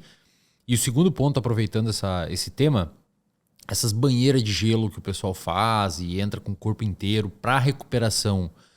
Não sei se você acompanha essa literatura, mas às vezes por estar no meio acadêmico, conversou com alguém. O que você sabe sobre esses itens? Perfeito. Especificamente na corrida, não tem nenhum estudo específico na corrida, mas eu vou falar geral no esporte. Geral no esporte. Porque é comum, né, galera? É comum. A questão do gelo, ao que parece, o gelo tem sua aplicação no seguinte momento. Eu acabei de ter uma lesão aguda. O que é uma lesão aguda? Vamos supor que eu estou andando aqui, de repente eu tive uma entorse de tornozelo. Acabei de ter entorse de tornozelo, esse momento, se eu coloco gelo, ele parece me ajudar. Por quê? Porque ele vai diminuir o tamanho do edema. Porque muita dor, quando a gente tem uma lesão aguda, uma pancada, um entorse, muito da dor não é por causa do tecido que foi lesionado, mas é por causa da quantidade de líquido que é acumulado naquela região, exatamente para recuperar aquele tecido que foi lesionado, né? Então, células têm que migrar para lá e tudo mais, e aí aquilo acaba edemaciando, né? E esse edema, ele faz pressão no tecido que, por vezes, se machucou. Então, isso acaba causando dor. O edema acaba causando dor, né? Então, colocar o gelo faz com que haja uma ação nos vasos superficiais, né? De vasoconstrição e diminui um pouco esse edema de chegar lá, nessa lesão aguda. Agora, se já teve o edema, as evidências demonstram que o gelo não ajuda a drenar. Entende? Uhum. Então, a recomendação da utilização do gelo é bem agudamente. Assim, o cara acabou de ter a lesão, você coloca o gelo. Agora, depois, o cara tem uma lesão, por exemplo, que não é aguda. Ele tá tendo. É uma lesão que a gente chama de. Eu vou chamar de crônica aqui para dizer que o cara tem mais de 3 meses que está com uma dor específica, num tendão e tal. Será que usar gelo vai ajudar? O que o gelo pode ajudar é na diminuição da sensação de dor, se essa é a queixa da lesão, né? Porque coloca o gelo ali, dá uma certa amortecida, confunde um pouco a sensação, pode ser que ajude na sensação de dor, mas na recuperação do tecido ou na reabilitação daquele tecido, ao que parece não. Então ele é bem sintomático, né? Então, ou ele ajuda não é nem prevenção, porque, por exemplo, se eu tenho uma lesão aguda, edema vai ocorrer. Mas o que o gelo ajuda nessa ocasião, ou parece ajudar, é atenuar, é fazer com que esse edema seja um pouco menor, diminuindo os efeitos que o edema pode trazer, como, por exemplo, aumento de dor. E em lesões que já estão estabelecidas, ele pode... Se uma pessoa está com aquela dor que não melhora e tal, e ela tolera gelo, porque tem gente que sente dor e não tolera gelo, e aí o gelo piora. Então tem que pensar nisso. Mas ela tolera o gelo, se ele colocado ali por algum tempo, ele pode confundir um pouco essa sensação e ajudar um pouco na sensação de dor, mas não quer dizer que está melhorando o estado tecidual da que foi lesionado. Quando a gente fala de imersão, né, em banheira de gelo e tudo mais, existem 2 tipos de estudo que estão fazendo com isso. Um deles é tipo a recuperação para desempenho num próximo treino, por exemplo, né? E alguns que estão sendo utilizados para tentar ver se isso poderia inferir, por exemplo, prevenção de lesão. Eu estou participando de um grupo que agora está fazendo uma revisão tal para tentar ver esses aspectos, se melhora, né, desempenho ou se melhora lesão. Ao que parece, a gente não fez análise ainda, tá? Mas ao que parece, tem mais estudo vendo a questão de recuperação para desempenho, e de recuperação para desempenho parece ser promissor. Não estou dizendo que funciona, estou dizendo que parece ser promissor porque a gente não fez análise ainda. Na verdade, a gente nem terminou de rodar os estudos que estão entrando, né? Mas vendo alguns estudos que existem, parece ser promissor para a questão de recuperação e desempenho depois, né? Porque você se recupera para que depois, né? Então parece que recupera um pouco mais rápido e depois a performance melhora um pouco nos próximos treinos. Agora, para prevenção de lesão, não existe... Eu não conheço nenhum. Se vir, vai vir agora na nossa busca específica da revisão, né? Porque a gente faz uma busca bem rebuscada, né? Então às vezes a gente não conhece algum que acaba vindo na busca. Então, se vier, a gente vai ver, mas eu não conheço nada que mostre que isso previne lesão, né? E nem recupere, né? Porque, na verdade... Sim. E água quente, Luiz? O pessoal faz uns bolsões de água quente, às vezes? não tem muita diferença com a ideia do gelo. A diferença da ideia do gelo é assim, se o cara acabou de ter alguma coisa aguda, você não vai colocar quente. Porque se você colocar quente, você vai fazer com que o edema aumente. Você vai aumentar a probabilidade do edema. Então a recomendação do quente é, no agudo não usa. O cara acabou de ter a lesão, não vai colocar quente. É gelo mesmo que coloca para tentar diminuir o edema. E ao que parece, o efeito da dor que eu estava te falando do gelo, com quente acontece também. E às vezes acontece antes. Então às vezes tem que deixar o gelo por uns 20 minutos lá para começar a fazer com que a dor comece a diminuir, comece a confundir essa sensação. Algumas pessoas que toleram o calor, com o calor, isso acontece, sei lá, nos primeiros 10 minutos, parece, né? Então parece que tem uma questão de tempo envolvido. Mas não que colocar o calor vai fazer com que o tecido melhore. Mas ele acaba ajudando nessa... eu tô sentindo muita dor, eu coloco, né, por causa da sensação do calor, acaba confundindo a nossa sensação de dor e ele diminui um pouco a dor e aumenta um pouco o conforto nesse caso. Você tem alguma pergunta aí, Gabs? Então é isso, cara. Pô, sensacional, Agora, Luiz. deixa eu só falar mais uma Diz coisa. aí. E tem uma coisa assim do gelo e do calor, que se você juntar os dois, existe uma técnica que chama contraste. Que é colocar gelo, né? Por exemplo, a pessoa teve uma entorse de tornozelo, a entorse está crônica e tal, e ainda está com um pouco de edema, né? Para drenar esse edema, coloca um pouco, por exemplo, o pé numa vasilha com gelo, depois tira e coloca numa água morna. Caramba, ou faz calor. um choque térmico. Então faz um choque térmico, né? Com cuidado para não machucar a pele, então a temperatura tem que estar dosada, enfim. A temperatura do gelo é menor do que a temperatura da água quente. Enfim, existem protocolos para isso, mas a ideia é utilizar isso para fazer com que o tecido faça tipo uma vasoconstrição e uma vasodilatação, e ele simula como se fosse um coração artificial, entendeu? Para drenar o edema. Que da hora. Essa é a teoria. Na prática, as pessoas têm utilizado e têm visto bastante resultado com isso. Mas eu nunca vi nenhum estudo controlado aleatorizado que tenha investigado de fato a questão disso.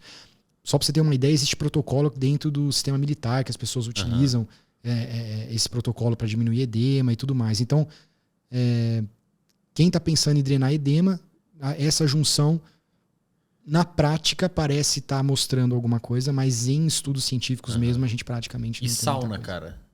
Você sabe alguma coisa sobre sauna? Não, de sauna eu não sei de nada. É que lá nos Estados Unidos é febre também. O pessoal recomenda sauna Pra recuperação? como se fosse banheiro de gelo para recuperação. Ah, tá. Logo vai chegar no Brasil, cara. Geralmente começa lá, dá uns 2 anos, o pessoal Pode começa a fazer ser, aqui. Então pode já ser. prepara a revisão aí sobre sauna. Boa, boa.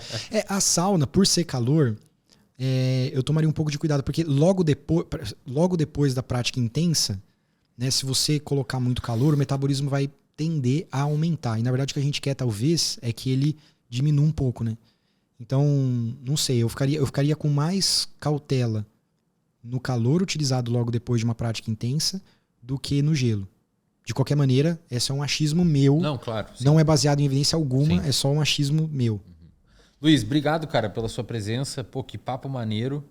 É muito bom conversar com pessoas inteligentes. Desejo sorte aí na sua nova empreitada, na USP. Eu não sei se você quer divulgar alguma coisa.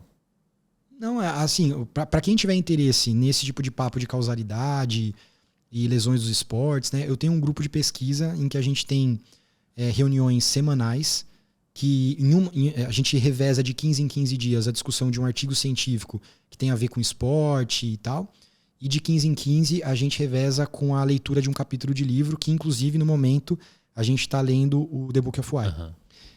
Então quem quiser participar, acompanhar, o grupo é totalmente aberto. Pô, que né? legal. Pô, você tá ferrado, cara, porque vai vir muita gente querendo ver. Não, pode entrar. O meu público é nerd pra caramba, eles vão querer ir lá. E o grupo chama Simple, SCIMPLE, né? Simple. E tem no Instagram o nosso... chama Simple Group, né? O nosso... como é que eles chamam? De handle, né? Aquele arroba. Então, para quem quiser, é só procurar lá, mandar uma mensagem pra gente, né? A gente vai voltar com as reuniões em breve, a gente não voltou esse ano ainda, mas em fevereiro agora a gente já deve voltar, que os meus alunos que fazem a agenda, né? Eles estão terminando de montar. Mas para quem tiver interesse, o grupo é aberto, as reuniões são online, então não tem muita dificuldade de participação nesse sentido. Pô, legal, cara, legal. Obrigado pela presença aí de novo e, pô, foi um papo maneiro pra caramba. Eu que agradeço, cara, foi um super prazer, obrigado mesmo. Pessoal, se inscrevam aqui no canal, curtem o vídeo, porque o YouTube entende que é importante, e você reforça o meu comportamento de vir aqui gravar os episódios para vocês. No mais, compartilhe com a galera aí que você julga que vai sentir algum tipo de interesse por esse tema e que gosta desse assunto. e espero que de alguma forma isso tenha contribuído para a sua vida, que é o objetivo central aqui do nosso podcast. No mais, nos vemos no próximo episódio.